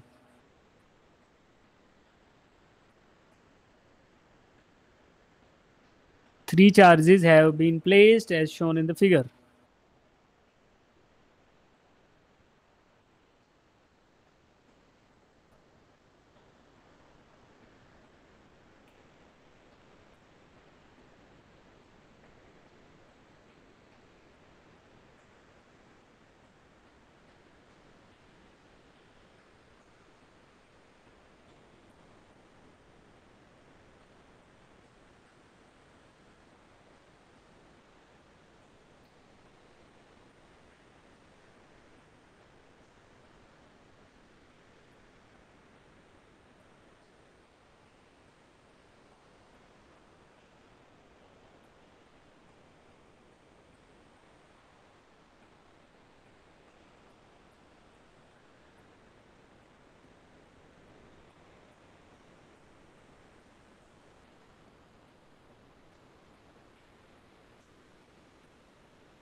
कर लो बेटा क्वेश्चंस ऐसे। अभी तुम्हारी हिम्मत जवाब दे रही होगी, आई एग्री। 2 क्लासेस हो गई, 3 घंटे से पढ़ रहे हो, but questions are more important, है ना? जरूरी है क्वेश्चन करना। सर इस भी इलेक्ट्रिक फ्लक्स का वो ईडीएस वाला फॉर्मूला लगेगा। गॉस लॉ का क्वेश्चन है ये। तो sir Q by epsilon not लगेगा। गॉस लॉ क्या है? E डॉट ds है कि Q by एप्सिलॉन नॉट है? Q by epsilon Q naught. by epsilon naught। तो वही लगाएंगे और क्या करेंगे? तो सर उसमें पाई कहाँ से आ गया? Yes sir, पाई कहाँ से? यस सर, वो समझ में आ रहा है। पहले नोट लगेगा करो ना करो करो, देखते हैं। सर। हाँ जी, सर इसमें हम 1/4 पाई एप्सिलॉन नोट करके करेंगे। 1/4 पाई। रुक जाओ, सर देखते हैं। मतलब क्या हुआ सर क्या अपॉन 4 इसमें पाई एप्सिलॉन नॉट नोट की वैल्यू पुट करनी है? ऐसे करेंगे। रुक जाओ, let me see the question. ये क्वेश्चन थोड़ा बदला हुआ है एक्चुअली। ये क्वेश्चन होता है उसमें आपको मैक्सिमम बताना होता है कि किस में से मैक्सिमम फ्लक्स निकलेगा, ठीक है। बट इसको थोड़ा चेंज किया गया है इस क्वेश्चन को। Let me read it. Generally ये क्वेश्चन जब आपको बुक्स में मिलेगा ना और कहीं ऑनलाइन वेबसाइट्स पे, तो इस क्वेश्चन में क्या होता है कि गिव मी द, जो कौन सा सरफेस है जिससे मैक्सिमम फ्लक्स निकलेगा। बट अभी इसको एक बार पढ़ते हैं। 3 charges Q1, Q2, Q3 have been placed as shown in the figure. In 4 surfaces S1, S2, S4, electric flux emitted from the surface S2, ठीक है। अब देखो ये क्वेश्चन क्या था कि इन 4 surfaces S1, S2, S3, S4, which of the surfaces have maximum flux emerging out, ठीक है। तो जिसमें सबसे ज्यादा चार्ज एनक्लोज होगा उससे सबसे ज्यादा फ्लक्स निकलेगा, ठीक है। अब क्योंकि Q1, Q2, Q3 का मैग्नीट्यूड दे रखा है तो आपको फ्लक्स निकालना था। बट अभी क्या पूछ रहा है? emitted from the surface S2, electrical flux emitted from the surface S2, ठीक है। तो Q1 एंड Q3 का मैग्नीट्यूड है, Q1 is 2 microcoulomb and Q3 is -3 microcoulomb. तो नेट चार्ज एनक्लोज्ड कितना आया बेटा? -1 माइक्रोकुलम, ठीक है। Yes sir. तो Yes. -1 microcoulomb is the net charge enclose. तो -1 बाय एप्सिलॉन नोट कर दो, ठीक है। तो एप्सिलॉन नोट करोगे तो क्या करेंगे? रुक जाओ। Flux through S2 is equal to Q2 plus Q3 divided by Epsilon. Epsilon naught, ठीक है। Epsilon naught. अब इसमें क्या करेंगे हम लोग? हमने दोनों की वैल्यूज को ऐड करेंगे तो हमें मिलेगा -1 माइक्रोकुलम अपॉन एप्सिलॉन नोट, ठीक है। अब आंसर में क्या आ रहा है? आंसर मैच नहीं कर रहे इसके, कराएं नो क्या इसको मैच? सर। 36 माइक्रोकूलम कहाँ से कर रहे हैं? सर वो 10⁻⁻12 नहीं आएगा? क्यों? कैंसिल मल्टीप्लाई थोड़े करना है, ऐड करना है। Sir add. माइनस भी है साथ में। अरे एक प्लस का क्यों है यस सर। और एक माइनस का 3 है, तो यस सर दोनों आ को ऐड गया। करोगे तो -1 माइक्रोकुलम आएगा, ठीक है। अब इसको क्या कर सकते हैं? पाई कैसे लेके आए? Electric flux emitted upon bye discharge, ठीक है। कुछ बच्चों ने तो आंसर भी कर रखा है, बहुत सारों को डाउट आया, कुछ ने कर भी रखा है। अब इसको हम के की फॉर्म में अगर निकालें E.ds, तो ई की वैल्यू अगर हम लगाएं तो ई क्या होगा बेटा? F/Q। नहीं, F/Q तो होगा, लेकिन उसके लिए पॉइंट चार्जेस से हम निकालेंगे तो E.ds, लेकिन उसके लिए हमें एरिया भी नहीं पता है ना। तो फिर एक काम करते हैं, इस क्वेश्चन में जो ऑप्शन है ना ये किसी और क्वेश्चन के हैं। तो अभी हमारा आंसर क्या आ गया बेटा? -1 1 बाय एप्सिलॉन माइक्रोकुलम, ठीक है। ये इंटू माइक्रोकुलम इंटू वो क्या आएगा, क्या बोलते हैं, यूनिट क्या आएगा? न्यूटन पर मीटर आएगा ना। तो 10 to the power newton per meter. Into 10 to the power -6 newton per meter. यहाँ तक अगर आपको समझ आया तो ठीक मान लेते हैं इसको, ठीक है। Yes sir. ठीक है बेटा, चलो इस क्वेश्चन को यहाँ से चेंज करा देंगे, जो एक्चुअल क्वेश्चन है वही रखवा देंगे। आपको शेयर भी कर दूंगा, जो जो इसका सही वाला क्वेश्चन है ना वो शेयर कर देंगे। चलो अगला क्वेश्चन नंबर 3 करते हैं। क्वेश्चन नंबर 3,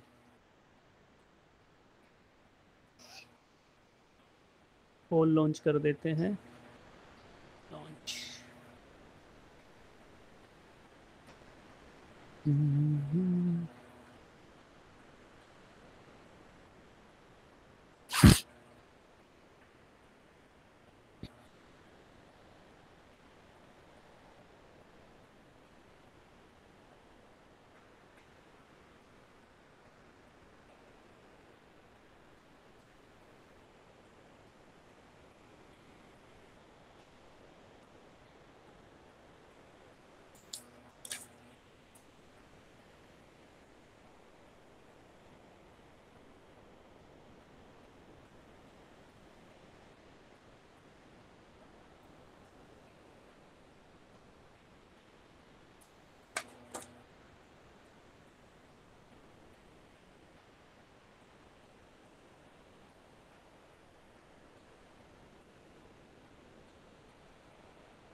अच्छा, ऊपर वाले क्वेश्चन में ना आंसर आ सकता है बेटा हमारा, पहले इसको कर लो फिर बताएंगे आपको। ऊपर वाले में भी आ सकता है।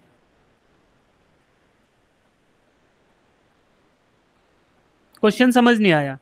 8 charges, these are 8 charges are situated at the end corners of a cube of side 20 centimeter. A spherical surface of radius 80 centimeter encloses the cube. ठीक है, the center of the sphere coincide with the center of the cube, then the total outgoing flux from the spherical surfaces. ठीक है, तो कोई cube है बेटा, उसके 8 corner पे ये चार्जेस रखे हैं जो भी अंदर दिए गए, राइट? एक क्यूब है, इस क्यूब के कितने कॉर्नर हो गए बताओ? 8 हो गए। तो इन 8 कॉर्नर्स पे एक एक चार्ज रख दिया, ठीक है। अब इसका क्यूब का साइड क्या था बेटा? क्यूब इज 20 सेंटीमीटर ओनली, ठीक है। तो ये 20 सेंटीमीटर है हर डायरेक्शन में, ठीक है। अब क्या किया, 80 सेंटीमीटर का सर्कल वो है स्फीयर, जिसने इस क्यूब को एनक्लोज कर लिया अपने अंदर 80 सेंटीमीटर। तो 80 सेंटीमीटर रेडियस का अगर आप सर्कल बनाओगे तो काफ़ी बड़ा बनेगा, ठीक है। तो आप मुझे बताओ कि total flux coming out of this sphere. Sir हाँ जी सर, इससे जो चार्ज क्लोज किया वो 0 आ गया। सर 0 आएगा। यस आंसर उसमें आंसर करो, पोल में आंसर करो, फिर डिस्कस करेंगे। Okay sir. Okay sir. Poll में करो बेटा आंसर, ठीक है।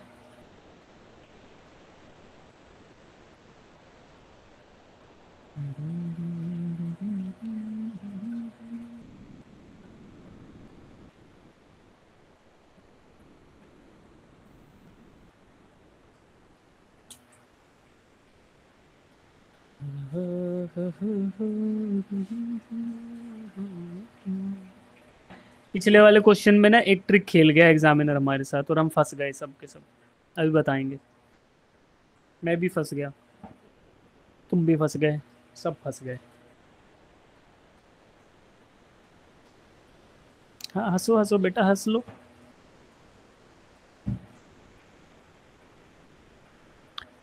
चलो अब बताओ, net charge enclosed in the sphere कितना है? 0। भाई 8 के 8 चार्ज जो क्यूब के कॉर्नर्स पे सिचुएटेड है, क्या वो स्फीयर के अंदर आ रहे हैं? Yes sir. Net charge enclosed inside. अभी क्यों बोला, देखो centre of the cube coincide with the centre of the sphere, इसलिए बोला कि बीचों बीच ही रखे हुए हैं, क्योंकि क्यूब ऐसे भी हो सकता था ना, आप बोल देते सर क्यूब तो क्या गिवन है, आधा बाहर भी हो सकता था, नहीं, इसलिए इसने बोल दिया कि क्यूब और स्फीयर का सेंटर कोइंसाइड कर रहा है, ठीक है। तो इसका मतलब net charge enclosed inside the sphere is the sum of all these 8 charges. और जब आप इनको ऐड करते हो तो क्यू एनक्लोज्ड की वैल्यू क्या आ रही है बेटा? 0। तो फ्लक्स क्या आएगा? 0 बाय एप्सिलॉन नॉट। तो आंसर क्या आएगा? ऑप्शन सी 0, ठीक है। चलो अब वापिस आते हैं क्वेश्चन नंबर 2 पे, जिसमें हमारे साथ हो गया मोए मोए। वापिस आते हैं, ठीक है। देखो बेटा, यहां तक समझ आया? ठीक है। इसके बाद क्या करेंगे, कोई स्टूडेंट बोला भी था बीच में और हमने उसकी बात को सुना नहीं, है ना। किसी ने बोला था कि सर एप्सिलॉन नॉट को के टर्म्स में लिख लेंगे, और हम भूल गए, है ना, हम भूल गए, इतने गलत किया। देखो बेटा, हमें पता है कि k is equal to 1/4 pi epsilon naught. तो epsilon naught can be written as 1/4 pi into k, ठीक है। तो अब देखो बेटा, एप्सिलॉन नॉट को 1/4 पाई इंटू k अगर मैं लिखूं तो ये सारी यूनिट मिटा देते हैं और आंसर लिखते हैं। फाइनली इधर क्या किया मैंने, ऊपर था -1, ठीक है बेटा, और into 10 to the power -6 divided by 1/4 pi into k। अब ये 4 पाई के इंटू ऊपर चला जाएगा, ठीक है, ऊपर जाएगा तो क्या हो जाएगा, -1 into 4 pi into 10 to the power 9 into 10 to the power 9 into 10 to the power -6 micro coulomb के लिए। कर सकते हैं? Yes sir.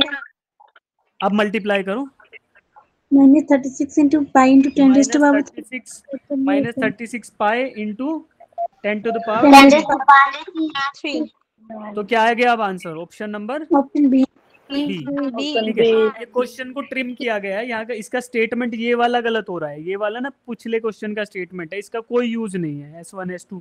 ठीक है, तो केवल हमें पूछा S2 पे आपको चार्ज बताना है, तो अब निकाल पाए? ऑप्शन बी आ गया। Yes sir. कुछ बच्चों ने ऑप्शन बी आंसर किया भी था पिछले क्वेश्चन, है ना, तो शाबाश बेटा। ठीक है, चलो अब आते हैं वापस क्वेश्चन नंबर अपने 4 पे। 4 को स्टार्ट करेंगे। Question number 4। 0। रुको रुको, अरे 4, अच्छा 4, अच्छा हाँ। करो पोल में आंसर करो, ऐसे मत करो, ऐसे करने से गड़बड़ होगा, सब बच्चों को हिंट मिल जाते हैं।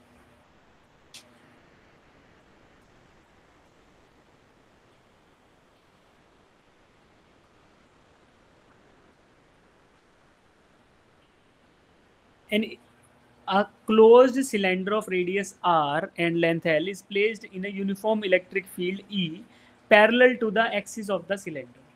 Then the electric flux through the cylinder must be. Electric flux through the cylinder must be. Net electric flux पूछ रहा है ये।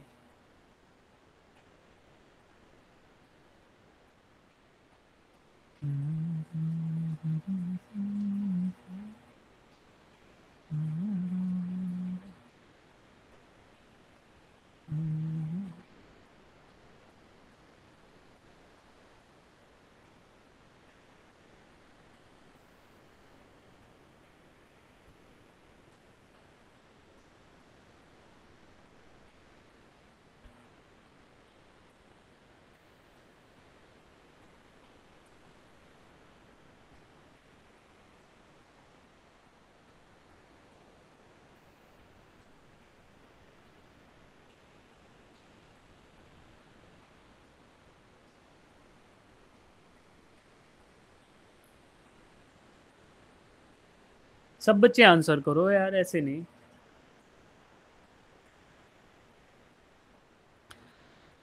देखो बेटा, एक्सिस ऑफ द सिलेंडर दिखाई दे रहा है? सिलेंडर का Yes, एक्सिस क्या sir. होता है? लेंथ के पैरेलल वाली साइड ना, ये आपका ब्लू कलर का एक्सिस, ये एक्सिस, इस एक्सिस के अलोंग इलेक्ट्रिक फील्ड है। तो मुझे ये बताओ कि it is placed in the electric field, तो इसमें इन इलेक्ट्रिक फ्लक्स जो है, नेट इलेक्ट्रिक फ्लक्स, वो क्या होगा? In flux minus out flux. जो फ्लक्स अंदर आ रहा है वही फ्लक्स बाहर भी चला जा रहा है। Yes, sir. तो नेट फ्लक्स कितना हुआ? 0. जीरो हो गया। तो नेट फ्लक्स क्या हो गया? 0। अरे अगर ये 0 नहीं होता तो बेटा कूलम्स लॉ में हमें, जो गॉस लॉ है उसमें हमें क्या जरूरत पड़ती कि charge should be enclosed inside the surface. अगर चार्ज अंदर ना रह के बाहर भी है मान लो, अब इस बाहर वाले पे भी फिर आप बोल दो, फिर तो इसका जो अंदर ये चार्ज गया, वो जो फ्लक्स अंदर गया वो उसके बाहर भी चला गया ना, तो 0 हो रहा है भाई बाहर रखे हुए चार्जेस से। तो ये जो फ्लक्स आया उधर से आया था फील्ड, उससे कुछ प्रभाव नहीं पड़ा, नेट फ्लक्स बिकम्स 0। तो option D is the right answer. ठीक है, समझे? Yes, sir.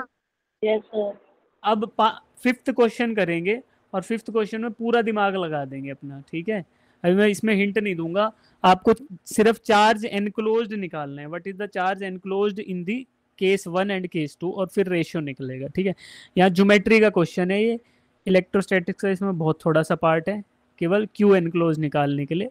अब निकालो।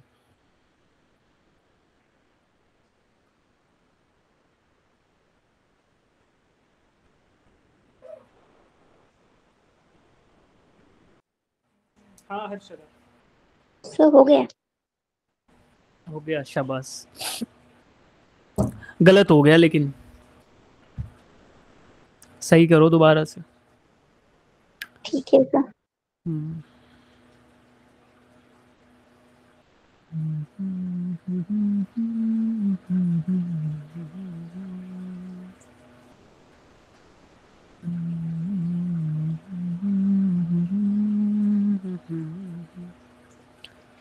निराकार ओंकार मूलम तुरीयम् चिदानंद रूपा शिवोहम शिवोहम।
हाँ जी, हुआ, कोशिश जारी है तुम्हारी।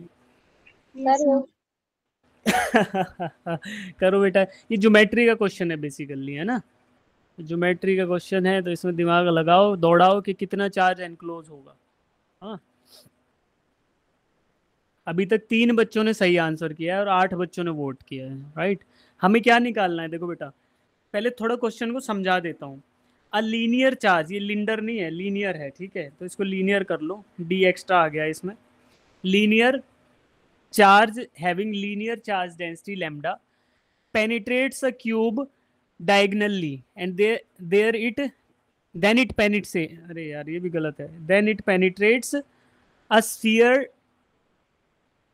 diametrically as shown, right, and इधर है ना then है बेटा, then पहले क्यूब के अंदर लीनियर चार्ज डेंसिटी था किसी रोड पर, उस रोड को पहले डायगोनली किसी क्यूब के अंदर फिट किया गया और फिर उसी को फिट किया गया किसी स्फीयर के अंदर, राइट। तो अब आपको फ्लक्स का रेशियो निकालना है बेटा, ठीक है। तो हमें गॉस लॉ से पता है कि फ्लक्स क्या होता है, phi is equal to Q enclosed divided by epsilon naught. तो बेटा क्यू क्यूब और क्यू स्फीयर, जो इनका रेशियो आएगा वो केवल रेशियो आपका चार्ज एनक्लोज्ड का ही रेशियो रहेगा। तो अगर मैं बोलूं, क्योंकि एप्सिलॉन नॉट तो दोनों में कट जाएगा बेटा, तो अगर हम बात करें flux through cube divided by flux through sphere, तो इसका जो आंसर आएगा that will be charge enclosed bye cube divided by charge enclosed bye sphere, ये आने वाला है, ठीक है। अब चार्ज एनक्लोज्ड किस पे डिपेंड करेगा, length of the road which is inside the geometry, तो क्यूब के अंदर कितना है और स्फीयर के अंदर कितना है। तो अब मुझे देखो स्फीयर का रेडियस ए दे दिया, राइट बेटा। अगर मैं लैम्डा बोल दूं, lambda is the charge density on this road, linear charge density होती है, ठीक है। तो क्यू एनक्लोज्ड जो लिखते हैं उसको हम लिख लेते हैं, मिटा देते हैं इधर सबको, इनका कोई जरूरत नहीं है।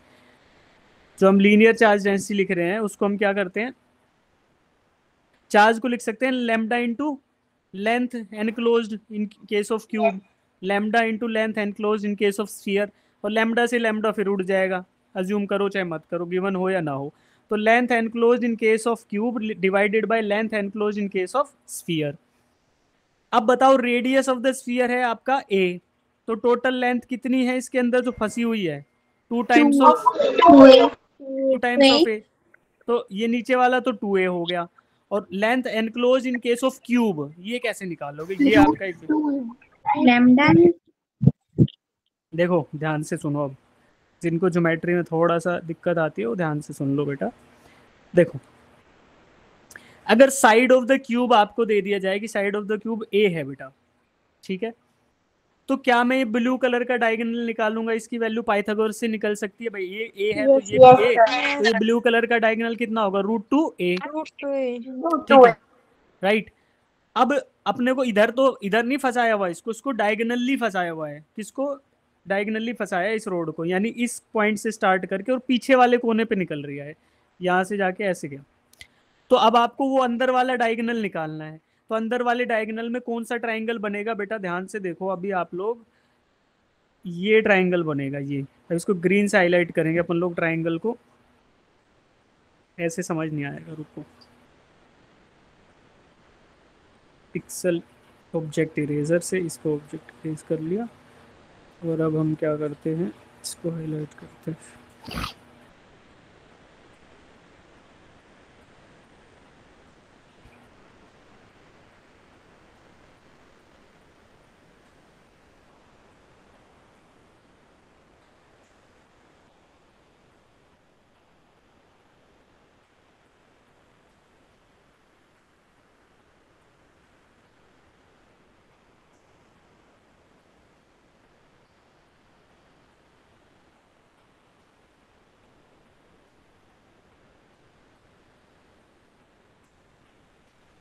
अब आपको समझ आया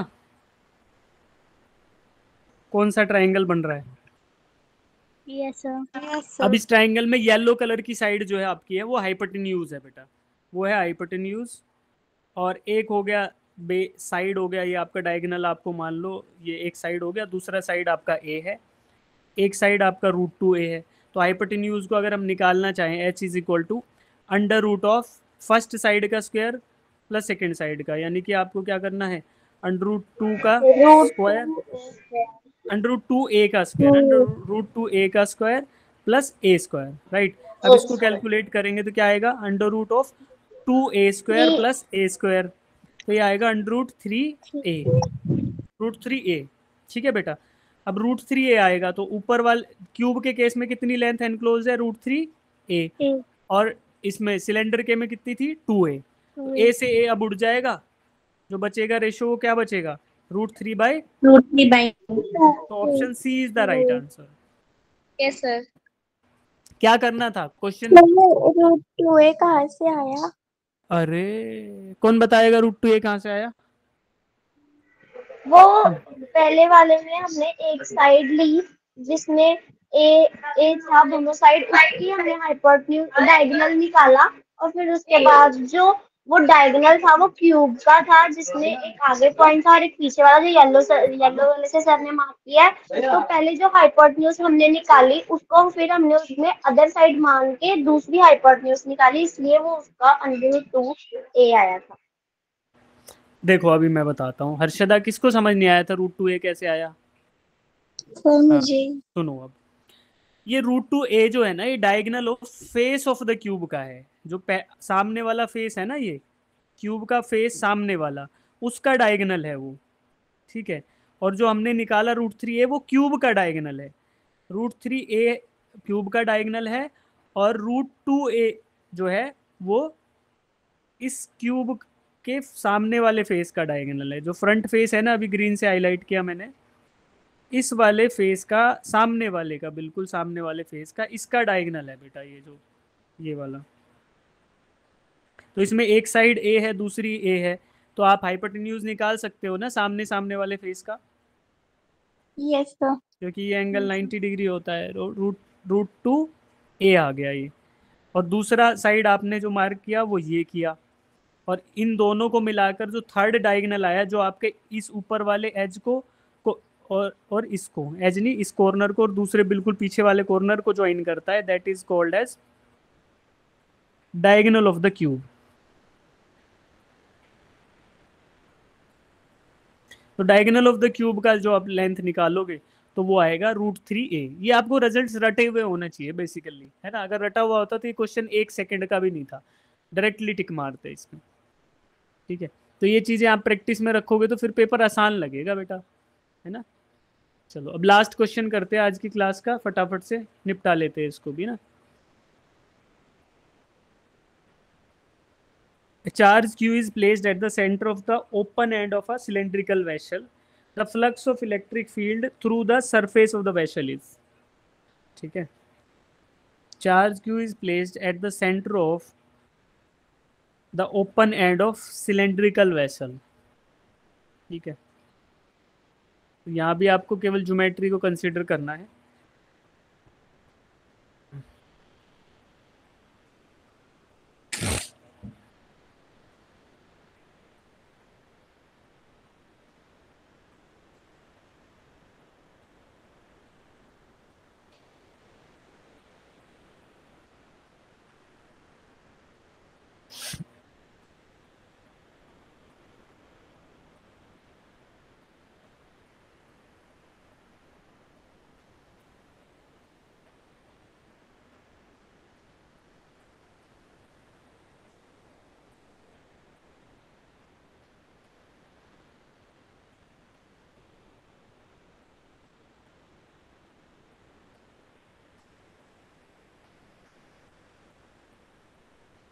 पहले सिलेंड्रिकल वेसल एज्यूम करो।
सर इसमें गॉस लॉ तो नहीं लगेगा ना, क्योंकि सब लगेगा सब लगेगा, लगाएंगे, रुक जाओ अभी। देखो बेटा ये सिलेंड्रिकल वेसल हो गया, इसका जो लेफ्ट राइट साइड वाला फेस है ये खुला हुआ है, ओपन एंड है, ठीक है। अब क्या बोल रहा है, ए charge Q is placed at the centre of the cylindrical vessel, open end of the cylindrical vessel, ठीक है। कुछ ये बाहर की तरफ ऐसे रहेगा इसके एक्सिस से, और कुछ ये चार्ज अंदर की तरफ चार्ज अंदर की तरफ रहेगा, कुछ इसका हिस्सा अंदर रहेगा, ठीक है। उसको दूसरे कलर से ले लेते हैं।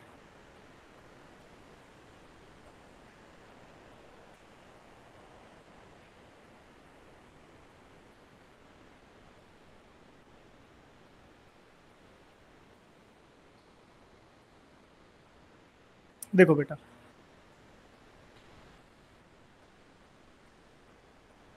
ये चार्ज जो आपका है इसका कुछ हिस्सा अंदर रहेगा इसके, और कुछ रहेगा बाहर। तो अब ये ओपन एंड है वैसे तो, लेकिन अगर मैं फ्लक्स लाइन, ये फील्ड लाइंस ड्रॉ करूं तो आपको कुछ ऐसी फील्ड लाइंस नजर आएंगी, एक ऐसे चली गई, एक नीचे आ गई, बाकी जो इससे बाहर निकलेंगी without touching the surface of the cylindrical vessel, उनको मैं ग्रीन कलर से ड्रॉ कर रहा हूँ। गलत किया ना मैंने, वाइट, इसको रेड से ड्रॉ करते, रेड से ड्रॉ किया जो टच नहीं करेंगी, राइट। और जो इसके थ्रू पास करेंगी वो ग्रीन से।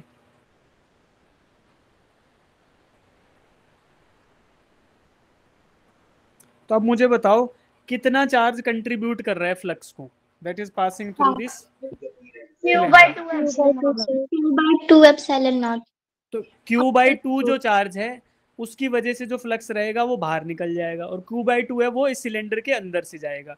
तो फ्लक्स की बात करें तो charge enclosed bye cylinder divided by epsilon naught, तो चार्ज एनक्लोज कितना आ रहा है बेटा, Q/2, और इसको एप्सिलॉन नॉट से डिवाइड कर दो तो आंसर क्या आएगा आपका, flux is equal to Q/2 epsilon naught. तो राइट आंसर क्या है फिर, ऑप्शन नंबर समझ आया, ऑप्शन सी। आ गया। सरफेस तो ओपन नहीं था, क्या बेटा, क्लोज्ड सरफेस छोड़ना था ये, फिर इसमें कैसे डाल दिया? क्लोज नहीं था, समझ गए, क्लोज नहीं था, बट ये कोई सरफेस गॉसियन सरफेस नहीं है, ये आपका एक्चुअल सरफेस है, तो हम गॉसियन सरफेस मान सकते हैं ना। आप क्लोज कर लो इसको, gaussian while you are considering the close surface, तो आप क्लोज मान लो, जैसा हमने माना था क्यूब के केस में कि क्यूब के अंदर आधा चार्ज था आधा बाहर था, तो सेम वैसा ही है ना, फेस के ऊपर बीचों बीच रखा है, तो फील्ड लाइंस जाएंगी, क्या वो क्रॉस करेंगी कि नहीं करेंगी, ये बताओ। करेंगी तो फ्लक्स जनरेट होगा। ये बेटा ये एक्चुअल सिलेंड्रिकल वेसल है, तो एक्चुअल सिलेंड्रिकल वेसल है तो आप इसके हिसाब से गॉसियन सरफेस भी अज्यूम कर लो ना, क्या दिक्कत है, अपने मर्जी से अज्यूम कर लो। गॉसियन सरफेस ऐसा मान लो कि जिसके ऊपर ये सिलेंडर जिसको एनक्लोज कर रहा है, क्लोज सिलेंडर है, आपने माना कि हाँ आधा चार्ज अंदर है आधा बाहर है, तो वो कंट्रीब्यूट करेगा, ठीक है। यस। तो देखो अब आपको समझ आया, ये 6 क्वेश्चन समझ आए बेटा? Yes sir. तो ठीक है, अब हमें मोस्ट ऑफ द चीज़ें समझ आ गई हैं। कुछ बच्चे छोड़ के गए बीच में, कोई बात नहीं, उनके क्वेश्चन मिस हो गए, बाकी जो बच्चे रुक गए उनके क्वेश्चंस हो गए। तो आज हमने क्लास में कितने